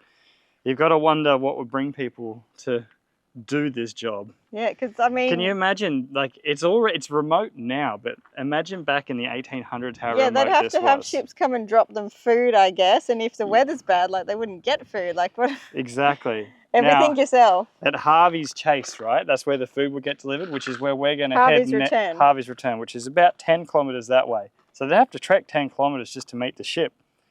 And then they've also got some pictures here of the bushfires that happened in January 2020. So you can see the whole cliff top was burnt. Bringing in close, the whole cliff top was burnt, but luckily the historic buildings survived, probably due to the fact that they keep it without any plants or life here. But yeah, next off we're going to go and have a look at the cemetery and just get a little bit of a reminder of how rough it would have been out here. Yeah. No doctors, hardly any medicine. If something goes wrong, you're on your own. That's where you end up. So this is a fair hike from the where the lighthouse was. They brought them all the way down here to be buried. Yeah, only the National Park campground is like 300 metres that way.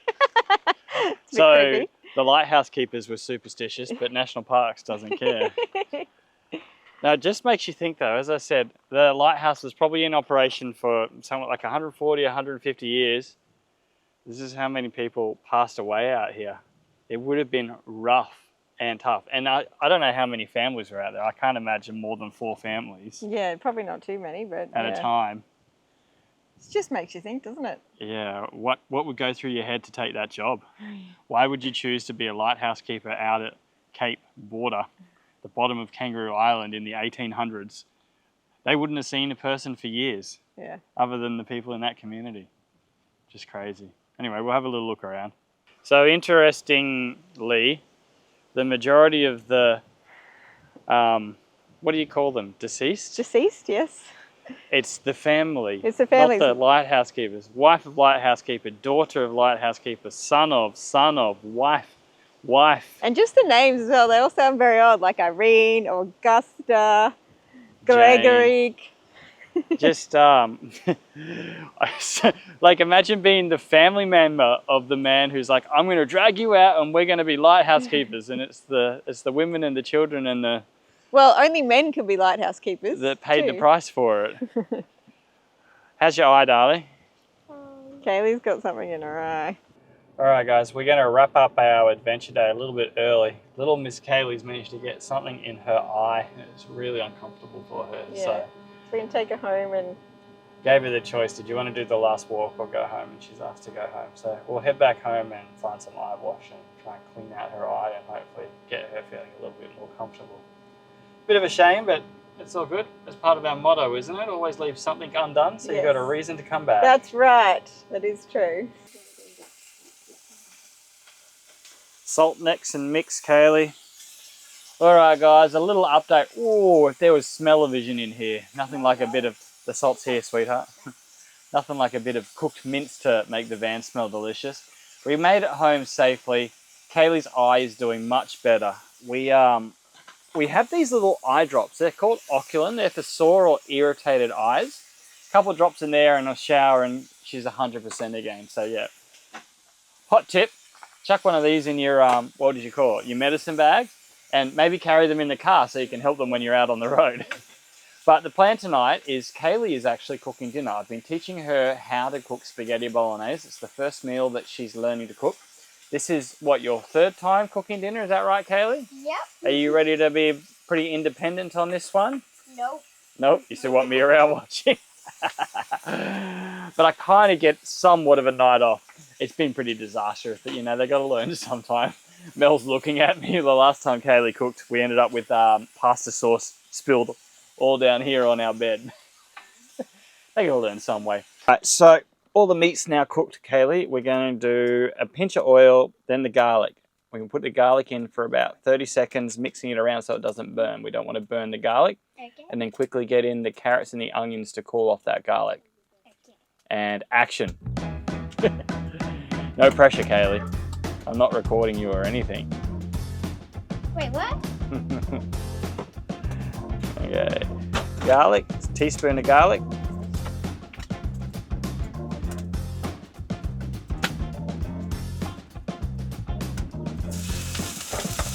That gave you a fright, didn't it? It just started burning. Alright, quick. Carrots, onion. Mix all that in. Oh, that smells so good too. It makes you hungry. Doesn't it? Alright, give that a mix around and then get some salt on it. Oh, right on cue. Right on cue. Mel, can you get that or are you busy?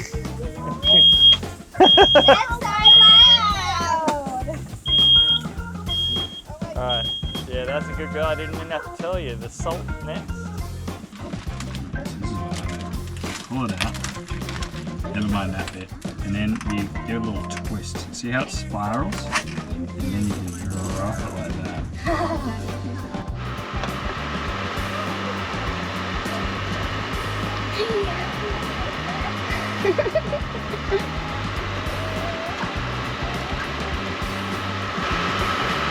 Definitely needs a bit more time. Yeah, I usually just bite the tip off and taste if it's cooked, not monster the entire piece of spaghetti. I'm hungry. Here you go, Dad. Thank you, Kaylee. You're welcome. Here you go, Owen. Thank you, Kaylee. Thank you, Kaylee. Gosh, I'm proud of you. Well, we're going to watch the last episode of Beast Game. See you tomorrow.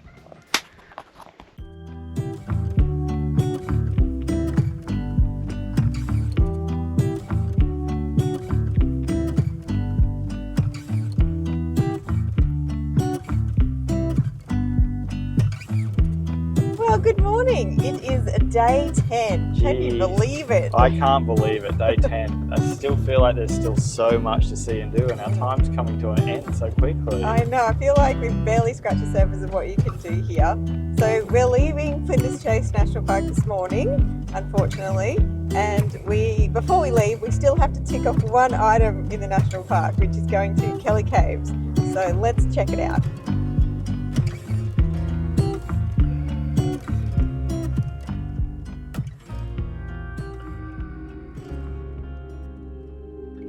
The Kelly Caves tour started with a descent into the cave, and we passed by some pretty cool looking stalactites and other cave formations. The guide even gave us a chunk of stalactite to hold and feel before we made our way into what they called the amphitheatre. We thought this cave was pretty cool and about on par with other cave tours that we've experienced around Australia. But we had no idea we were in for this. The cave tour involves something that completely blew our minds. The cave tour culminates with an immersive story that takes you on a journey through the history of the cave, and it has the most spectacular light show with an engaging narration. I'll share just a snippet of this 15-minute show now. I'm going to tell you a story. The story of this cave and the island it sits within. It's a surprisingly big story. A story of continents tearing apart, ice ages, and the rise and fall of entire species. In order to tell you the story, we're going to need to time travel together. Sort of. Cool. When your mind wanders and you're thinking about the things you have to do later today, tomorrow, next week, or even the things you did yesterday, in a way, you're already time traveling into the future and the past.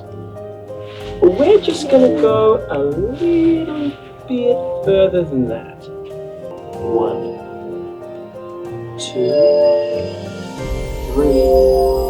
Well, go. That was like, I've got no words. It's such an immersive experience, and I don't think I've seen a cave tour like it. I've never experienced it. I had goosebumps throughout the thing. It was amazing. Honestly amazing. Like, you have to come and see it. If you're here, do it. It's worth it.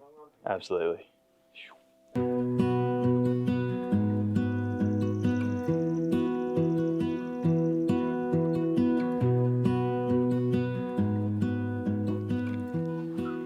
Well guys, we are back to Murray Lagoon. Different spot this time. This spot looks a little bit nicer actually.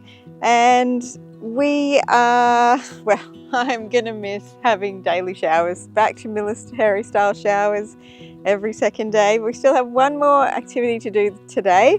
We're gonna go back to Seal Bay to do the self-guided tour because apparently there's something we missed. That was a little bit of an embarrassing backing in attempt, wasn't it? I can't get it right every time. Well guys, we didn't make it to the seals. We were too late in the day, which has been a bummer. Brett's inside cooking dinner and it's like 6 o'clock, so super early for us. But the kids have been busy making like a mini golf course, I guess, or a course for birds or something. A golf course. Have a look, it's even got some found things all the way through to the end hole. Why pay for a mini golf course when you can make your own? So this has been a productive afternoon. A bit of ping pong golf. What happens if you get out?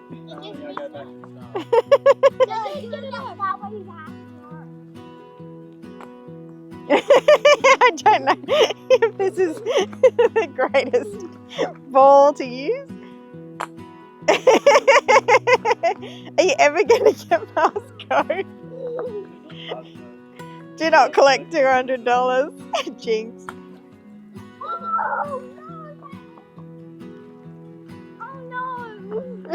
Back to maybe small taps.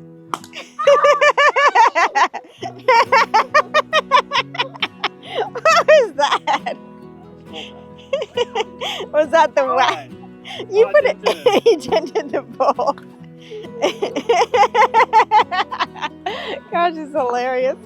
At least she's got a fetcher. Can't you just?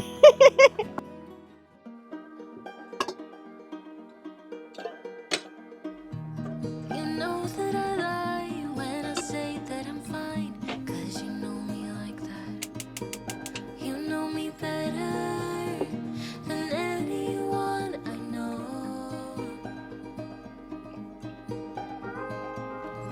And you know I need space, a little time for myself when I'm stressed and upset.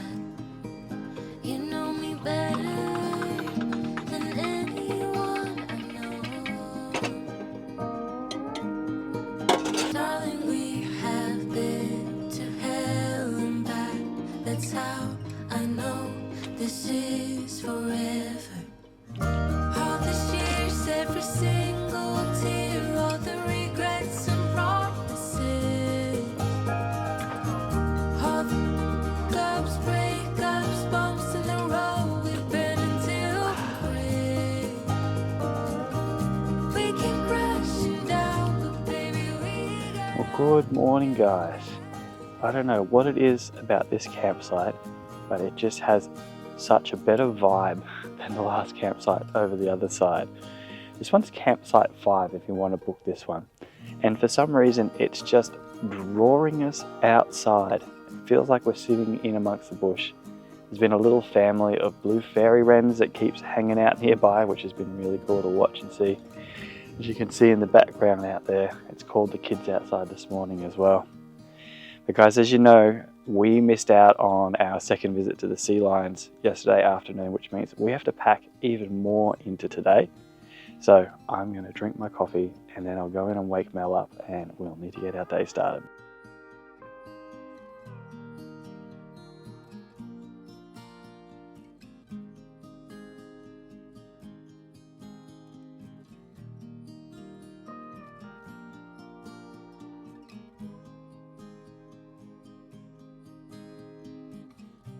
"20 minutes later." Well, I got ready super quick as promised. All put together. Guys, it is probably the best weather day we've had on the island. Weather conditions today, 28 degrees, full sun, 0 wind. Yay. And why did you say that sarcastically? I'm just waiting for it to change. No, today is going to be brilliant. And that means we're going to be squeezing in as much as possible today. We're going to be tired. Starting off with what we missed out on yesterday afternoon. So we're heading straight out to Seal Bay for one last look at the sea lions and to check out that little something that we've been alluding to. Yeah.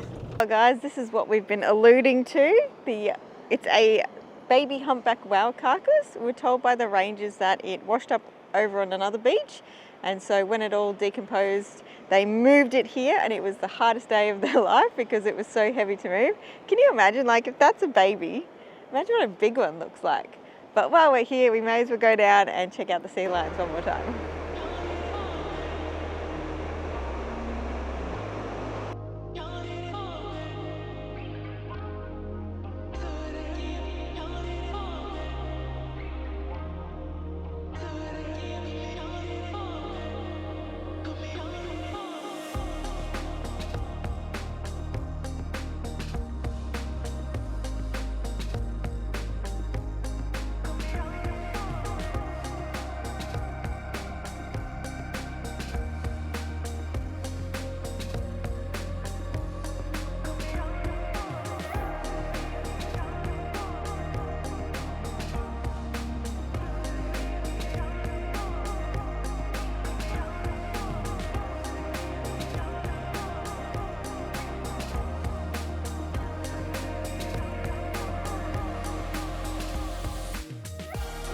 Well, there's absolutely nothing wrong with coming down and doing this self-guided tour of the sea lions.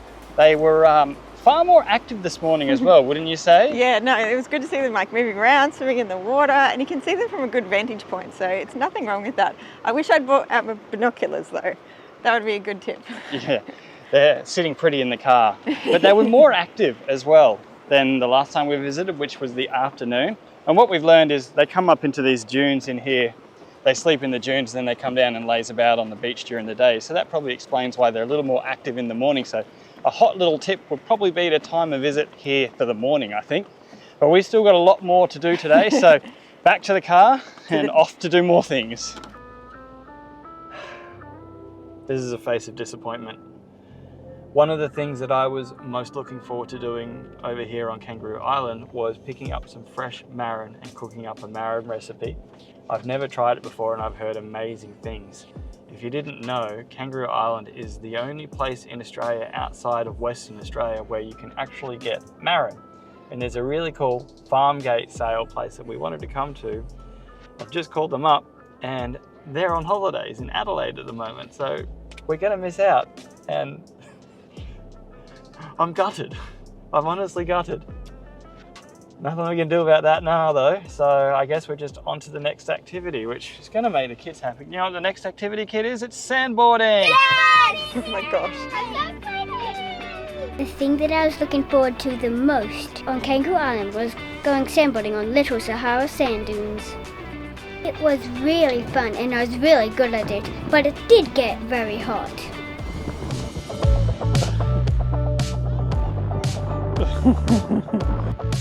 Pretty nervous. Daddy, hold your hand on the railing. Whoa! I survived! Nice little redirect there. That was fun. So Kaylee's hiding from the sun. Mum's gonna have another go. She's gonna wax it up nice and good.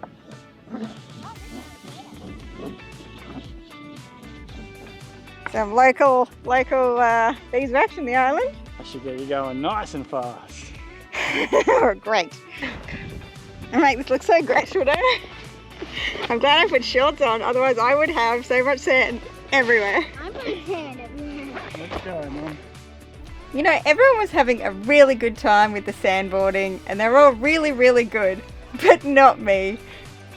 And it was at this moment I knew this was gonna hurt. Stay straight. Hands out the back. Are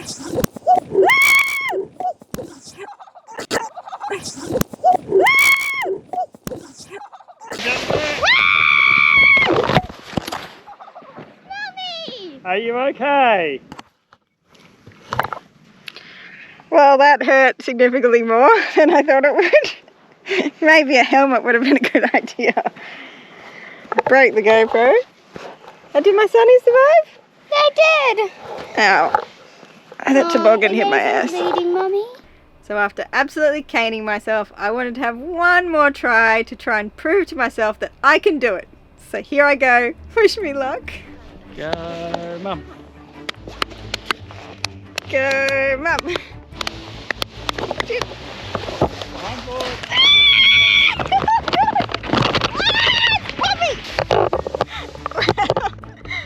The GoPro has it's got a weak spot now, the mount. It kind of just bends all the way back, but I did it.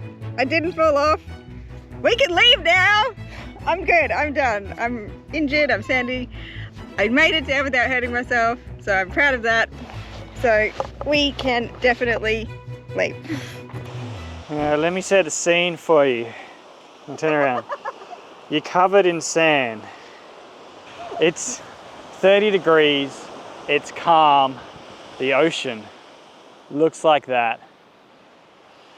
And you've got nothing to do other than get the sand out of everywhere. Get the sand off yourself and figure out what you're going to cook for Plan B for dinner. Someone tell Barry we're leaving.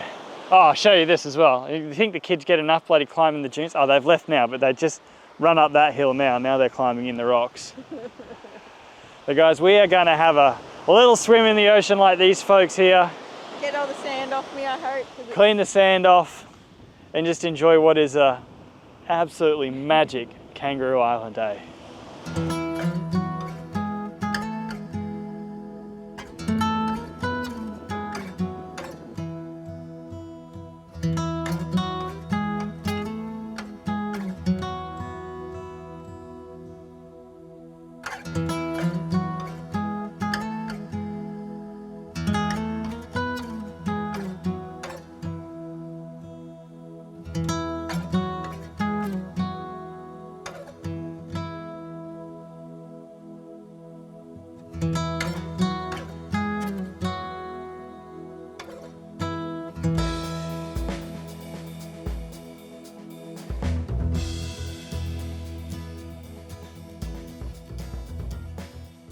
Tell you what, Kangaroo has delivered today, hasn't it? Not Marin, but Thanks for reminding me. Sorry. So Plan B, we're going with our famous Big Mac wraps. We've done all the mise en place. I'm going to have to work out how you pronounce that. So we've probably shown this before, but in case you haven't seen, I've got our meat patties shaped in the shape of an ice cream cone. And then, yeah, lettuce is ready. This is red Leicester cheese. Red Leicester cheese. I had to turn the camera off and convene. And some pickles. And we normally use the burger sauce, but because we are in Adelaide and because we're at Beerenberg, or near Beerenberg, I stopped in and I got the burger relish, Scotty's burger relish. So that looks good. We're taking it up to another level, I hope.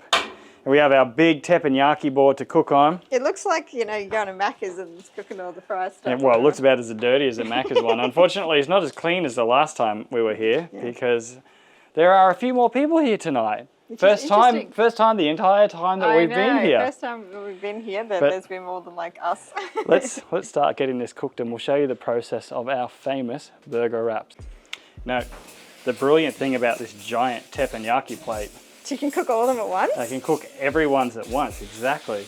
And I've even got enough space over here, I could pre-toast the wraps as well. This is going to be amazing. I think so. We had to stop in Pandana to get some wraps. That's the non-local. Anyway, look at this. $9.99 for a packet of wraps. This one sets the record as our most expensive packet of wraps. So it pays to go into the towns like Kingscote and Penyshaw. Is it Penyshaw? Yeah, well, we don't know what the Penyshaw supermarket's like yet. We haven't been there. Ooh, it's fine. But the Kingscote one is fine. Yeah. Just that little one in Pandana, she's a little hexy. So we're just going to toast up the wraps, make We'll make this little job a little better. And I always find toasting wraps makes them tastier. Something about it. Oh, yeah. Look at that. Come in close, Mel, and we'll do a full construction.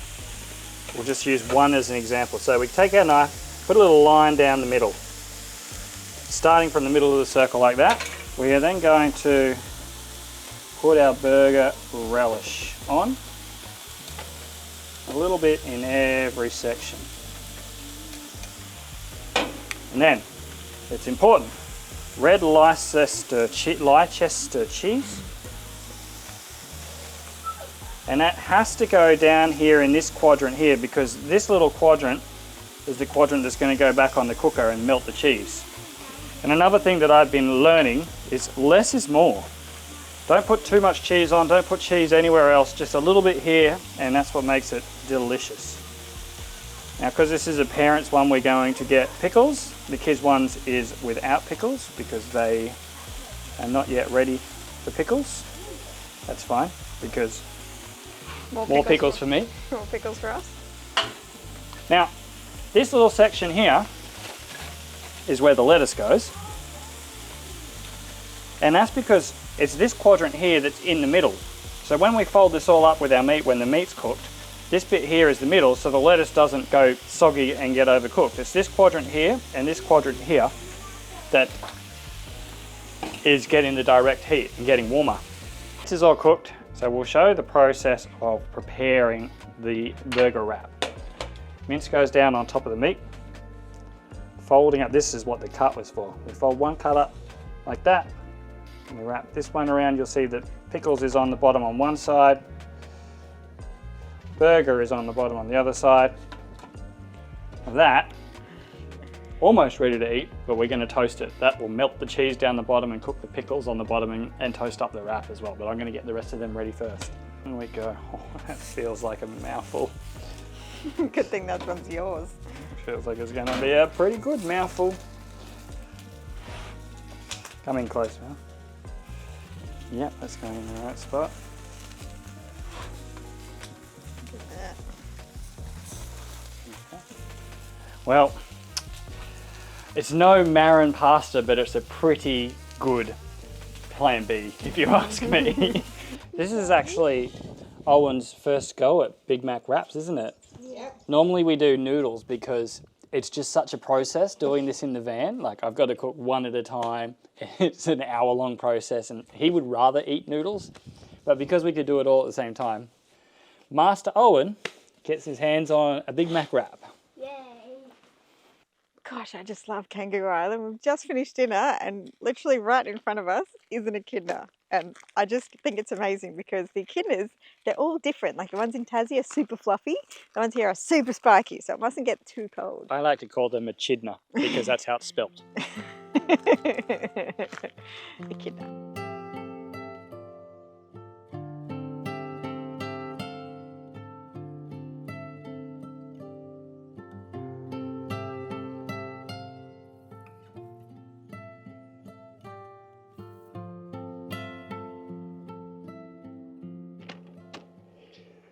Well, good morning. Well, actually, technically, it's good afternoon, guys.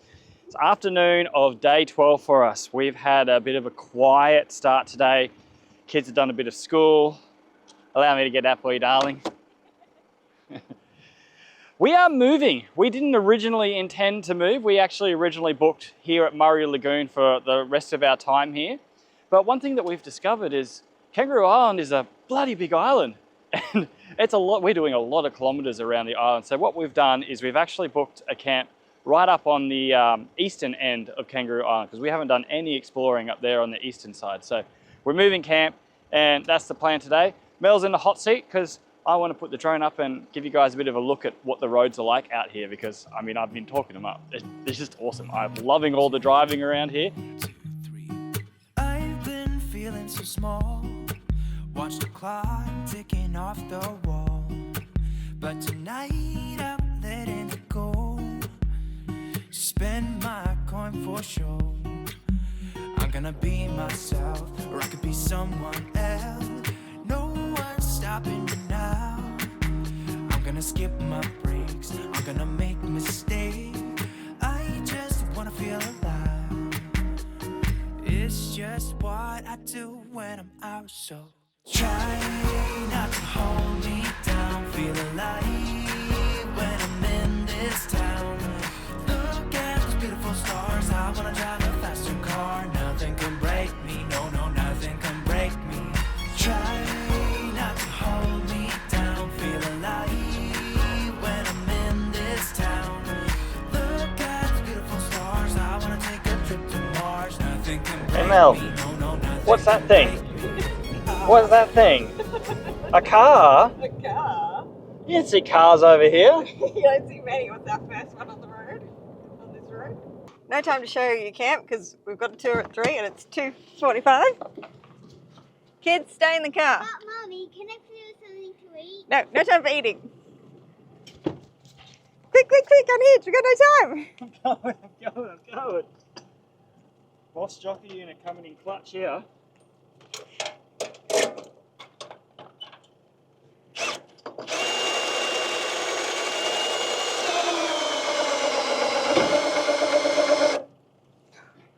Super fast. Warby hooks, saving time.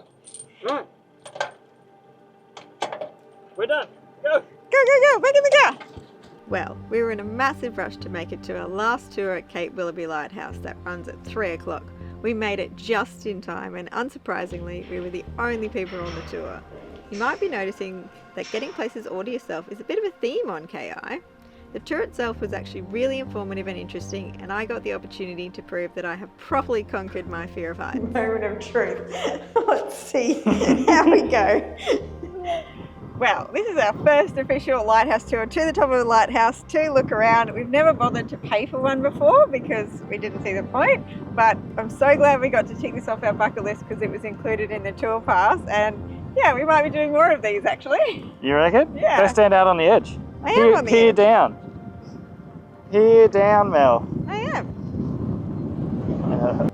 Well, it's not every day the view from your front door looks like this. So this is Chapman River, and as Mel was alluding to, the campgrounds on Kangaroo Island, they haven't been very good, but this one needs to go on your bucket list if you come over here. It is beautiful. How long have we been here for now? Oh, probably half an hour, and it's like wildlife on steroids. So we've seen pelicans, we've seen black swans, we've had lorikeets flying through. We literally had like fairy wrens hopping around under our chairs and everything, and it's just insane. It's pretty cool. The kids have been playing down amongst the trees along the water here. They've managed to find an entire pathway from here all the way along. They've been climbing all the way along the water's edge. There's little fish in the water. This is a really cool spot. Can highly recommend Chapman River if you come into the area. Yeah. But guys, we've just been sitting trying to figure out what we're going to do for our last 2 days on KI. And it's a bit of a challenge. This little, this is the Kangaroo Island, I guess, info book that I got from the info center. It's really good because it has a couple of things. So it has like everything broken up into sections like West End, American River, all intersections, but I've been using this page quite a bit with all our post-it notes on it. So when we're camping in places, we can figure out what we need to do in certain areas. So we're all the way over here now. So we're going to do this section now. Been having a hard time, but also the weather's not going to be really nice tomorrow, unfortunately. So we're trying to get as much in. The honest truth is we are not going to do as much as you can do here on Kangaroo Island. 2 weeks and it's not enough time. That's been our observation in our time. It's our rule, right? Always leave something to come back to. Yeah, and Kangaroo Island will be coming back 100%. Yeah. But yeah, tomorrow is not going to be the nicest day, which means we're going to find things to do that don't involve having nice weather, which for Mel makes you happy, doesn't it? It does mean I get to do my thing on the island, which is wineries. So, probably be a few wineries tomorrow. Following day is going to be better, so we get to get out and do a few more nature things after that as well. But guys, we're enjoying our time here, so we're going to put the cameras away, going to sit out here, drink another glass of wine, think about making dinner. I'm going to think about making dinner. I'm going to think about helping you. And think about it. And we'll see you guys tomorrow for another Explore Day here on Kangaroo Island. Night. Good night. Wow, this day has turned into a beauty. This camp is beautiful. I'm just sitting here looking at the birds on the river. Kids are doing some school. We met someone last night, so Brett's off doing away, which of course the weather's turned it on. So we'll just have to wait for him to come back before we can go out and explore. Gives us a good chance to catch up on school and enjoy this peaceful camp. Hello. Welcome back. Daddy, this part of the island is stunning. It is so pretty out there. Yeah. I suppose you'd like me to take you to the winery now, darling. I'd love to do that actually. Of course we're going to a winery and I couldn't think of a more picturesque place to do a wine tasting than Dudley Wines with a beautiful coastal view. So there's a little nature space playground here. Kids, I know you're dying to go explore the playground. Say bye. Say bye. I guess you'll just have to stay here with the wine coming and that outlook. Oh my gosh, it's insane.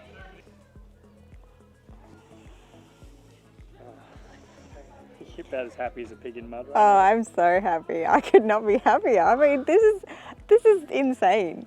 If you want to know what this is the view. It's that. The view. It's that. It's got to be the nicest winery outlook I've ever been to across Australia. Going to play ping pong?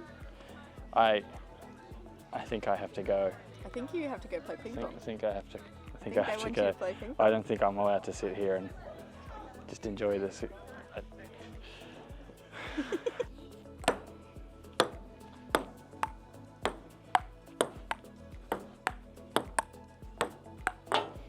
Ooh, how good is this? This view, this camp is just so good. So happy out here. So relaxing here. Got a little cheese board. Just a little one. How did you enjoy your Dudley wine? I did. visit, I did Mel? get a special treat. I got Mary's blush. And I need you to open it for me. Yeah, I'll come back and do that in a minute. Look at this. Man, I love it here. This is so good. What are your kids up to? We're going to feed the fish. Yeah? We got little pieces of cheese.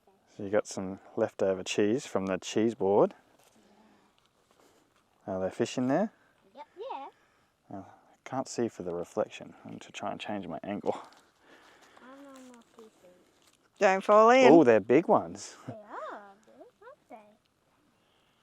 aren't they? Okay, what I'm going to do is come back with a GoPro and we'll show them under the water because you can't see them from there. Do you want me to open your wine, darling? Yes, please, darling. I don't want to leave KI. I don't want to leave KI. It has to be one of our new favourite islands. Yeah, definitely my favourite island. Because my favourite island before that was Heron Island, but this is definitely beating it. Alright, you ready? Will I pop it? Pop it. Let's see if I scare the fairy wrens. Yeah. Oh, I didn't. They jumped. There you go. Out of a darling. glass even. Still intact. Yeah, it's past the 2-week mark. Yep. Which means I lost that bet, didn't I? Is there any point putting this away, Mel? No, probably not. Enjoy, my darling. We've still got some of this delicious Barossa champagne cheese with the Beerenberg. Okay, guys, a little bit of a quiet day. What is it, day 13? Day 13. We needed a little bit of a slowdown. Look, he's come in. He's right there. Literally hopping around our feet. I reckon he'd like a little bit of cheese. Would you like a little bit of cheese, mate? Yes, you would. Yes, you would. He gets the very best, the champagne cheddar. So as we were saying, we've just had a bit of a slower day today and we've needed it with 13 days of non-stop running around. Non-stop filming. Yeah, a slower day, but we're loving it. We're just going to enjoy cheese and The wine view. and the view tonight, and we'll see you tomorrow for another day of adventures.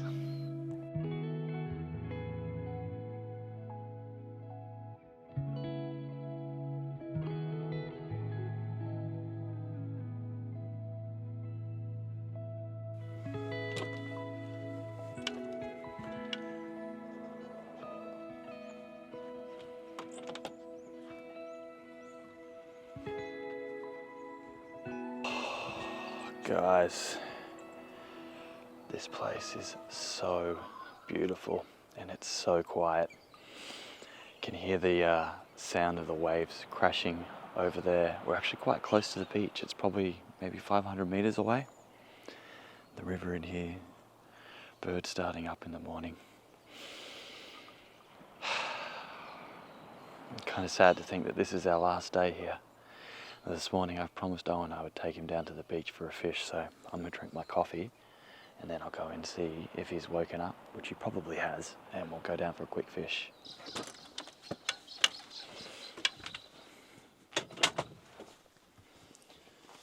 Hey buddy, are you awake? Yeah. Of course you are. Did you want to go fishing? Yeah. You got a little friend, mate. There you go, you carry that one. Off we go. Put thongs on, Owen, put thongs on, it's cold.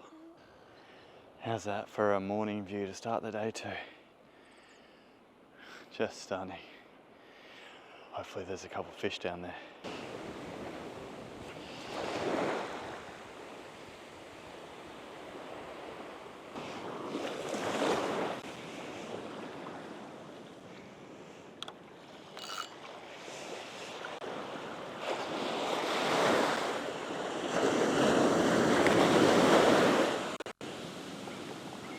Man, the views from this place, they're next level. Well, we didn't catch any fish, but we're gonna go back to camp and wake up the girls. There's somewhere I wanna go nice and early this morning so we get to see it in this beautiful morning light. Back to camp, son, let's go. Yeah. Can we just take a moment to appreciate how styling Mum is today? I can't find my sunnies, so I borrowed Kaylee's. I think that suits you. Really? So this is red banks. So there's a lot of iron oxide in this area and it leaches out onto the cliff edge. Everyone's hanging on a bit shaky. We're quite high up here on the edge. But yeah, wanted to just come out here and have a look. And cool. I think I'm going to send the drone up because I reckon it's going to look a lot cooler from the drone.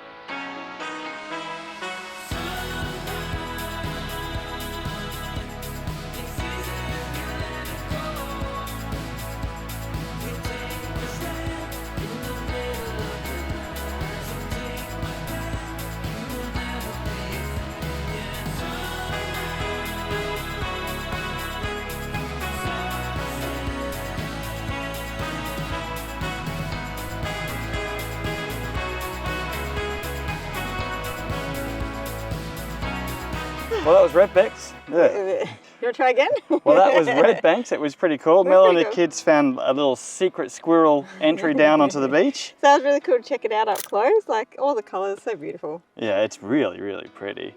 But onwards to the next adventure, to the car, kids, to the car family. Yeah.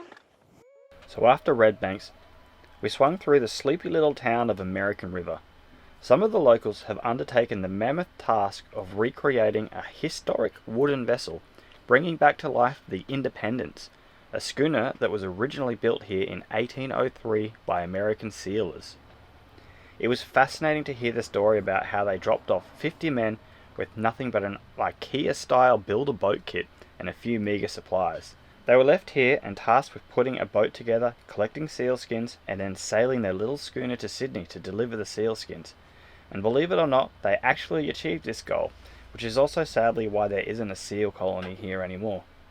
It really blows my mind to think of the resourcefulness of people back in the 1800s. Middle car park. Pennington Bay. Pennington Bay. Wow.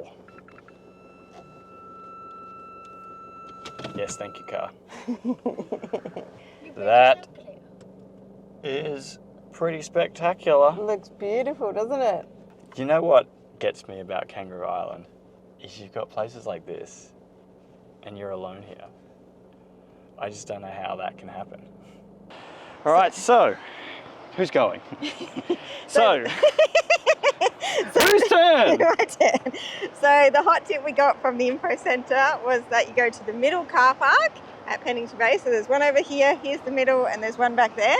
And the reason is there's really strong currents and undertows out here and it's quite dangerous. But here in this middle car park, you get access to this very safe looking little tidal pool for the kids. Yeah, that looks awesome. A little beach all to ourselves too. And another thing which we can confirm is true is this is a very good location to see dolphins. And we've seen dolphins. We have. We saw a whole pod of them and it was awesome. So yeah, everyone's got some swimmers on. I think we're just going to have a little relax down here. Even the access down here is wicked. Look at this. Have ourselves a little relax and a little look at what is another Kangaroo Island is just the gift that keeps on giving, isn't it? It's like turquoise and blue. Oh my gosh. It's just beautiful. Time is moving fast. I am moving slow. All the days that passed had nowhere to go. I watch them slip away as far as I can see. I let them roll astray. Oh, I tell you what, this is quickly becoming my favourite part of the day. It's particularly at this camp when we get to enjoy the company of our little Ferry Rents. What you up to, darling? I'm busted. I'm watching this. Are you watching our first Kangaroo Island video? Yeah, because you don't let me review them, so I have to watch it with everyone else. Well, cheers. Cheers. Our last evening on Kangaroo Island. I know, it's a bit sad actually. Well guys, it's our last day on the island. It is day 14, our last afternoon. Kangaroo Island has been incredible. We've just been running through the numbers. We have done 1,700 kilometres over here. It's 2 tanks of fuel. That's a lot. That's a lot of kilometres. That is a lot. It's a lot of driving. In retrospect or in hindsight, we would recommend picking 3, maybe 4 camps around the island in all 4 corners. We originally booked one in the middle, thinking we could use that to get all the way around the island. But we kind of course corrected and changed our plans and did a few things. So we've done our last couple of days at this camp and I'm glad we did because this is beautiful. This is the pick of the camps. This has been great. This island is actually bigger than you think. It's massive. It is actually the 3rd largest island in Australia behind Tasmania and one up in Northern Territory, and I don't know the name of it because we've not actually done Northern Territory properly, but it's been great. It's been absolutely great. But we are going to have a quiet cheese and wine dinner tonight. We're going to be going to bed early because we've got one last hurrah plan. One more adventure before we leave the island. We want to give Kangaroo Island a proper send-off, so we're going to, put you away tonight and we'll see you in the morning. Good night.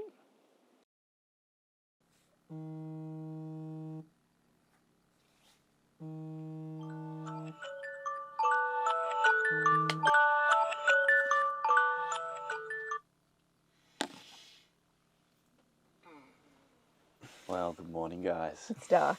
It's our last day on the island, and we thought we wanted to go out with a bang. So we thought, let's get up before the sun gets up, and we're going to go down to this big hill called Prospect Hill, where you get views of the entire island, and we're going to climb it for sunrise.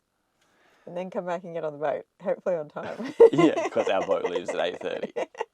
So we've got to pull our fingers out. 500 steps. Let's go. Kids are awake? Yeah. Is Kaylee awake? Yeah. Get out of bed. Snuggling in a blanket. Let's go to the car. To the car. Well, we've made it to Prospect Hill for first light. The sun isn't up yet. 500 steps. Is that all? See if we can get there before the sun rises. There's nothing like a heart rate of 110 to start your day. Kaylee second. Oh no. Mum coming in third. Young Master Owen is on Struggle Street down there. We've made it. What a view. Top of Prospect Hill for sunrise. Kangaroo Island. Our last day. Well, so ends our time on Kangaroo Island. This place has been incredible. Yes. It's definitely taken a little part of our heart, and to be quite honest, I think we could live here. We really could. I don't want to leave, but unfortunately we have a ferry to catch. Someone booked a really early ferry. That'd be you. That's my own fault. I'm to blame for that. Yeah, look, we could stay here longer. 2 weeks is a good amount of time to explore the island, but... And we've done adventuring, like, exploring every day of the week. So, like, we did 14 days of exploring, and I don't think we still did enough. Yeah, there's more to do. We haven't completed everything, that's for sure. But that's our motto, isn't it? Leave some things undone so you got a reason to come back. All right, guys, we're going to wrap up this video. Thank you so much for watching. Don't forget to like, subscribe, and comment, and we'll see you on the next adventure, guys. Bye. Thanks so much for watching, Van Fam. If you'd like to support our content, you can now make a donation through our website or shop for some of the gear we love and use at our online store. The links are in the description below. No pressure at all. We're super grateful you're here and watching, but we just wanted to let you know that these options are now available. Thanks again, and we'll see you in the next video.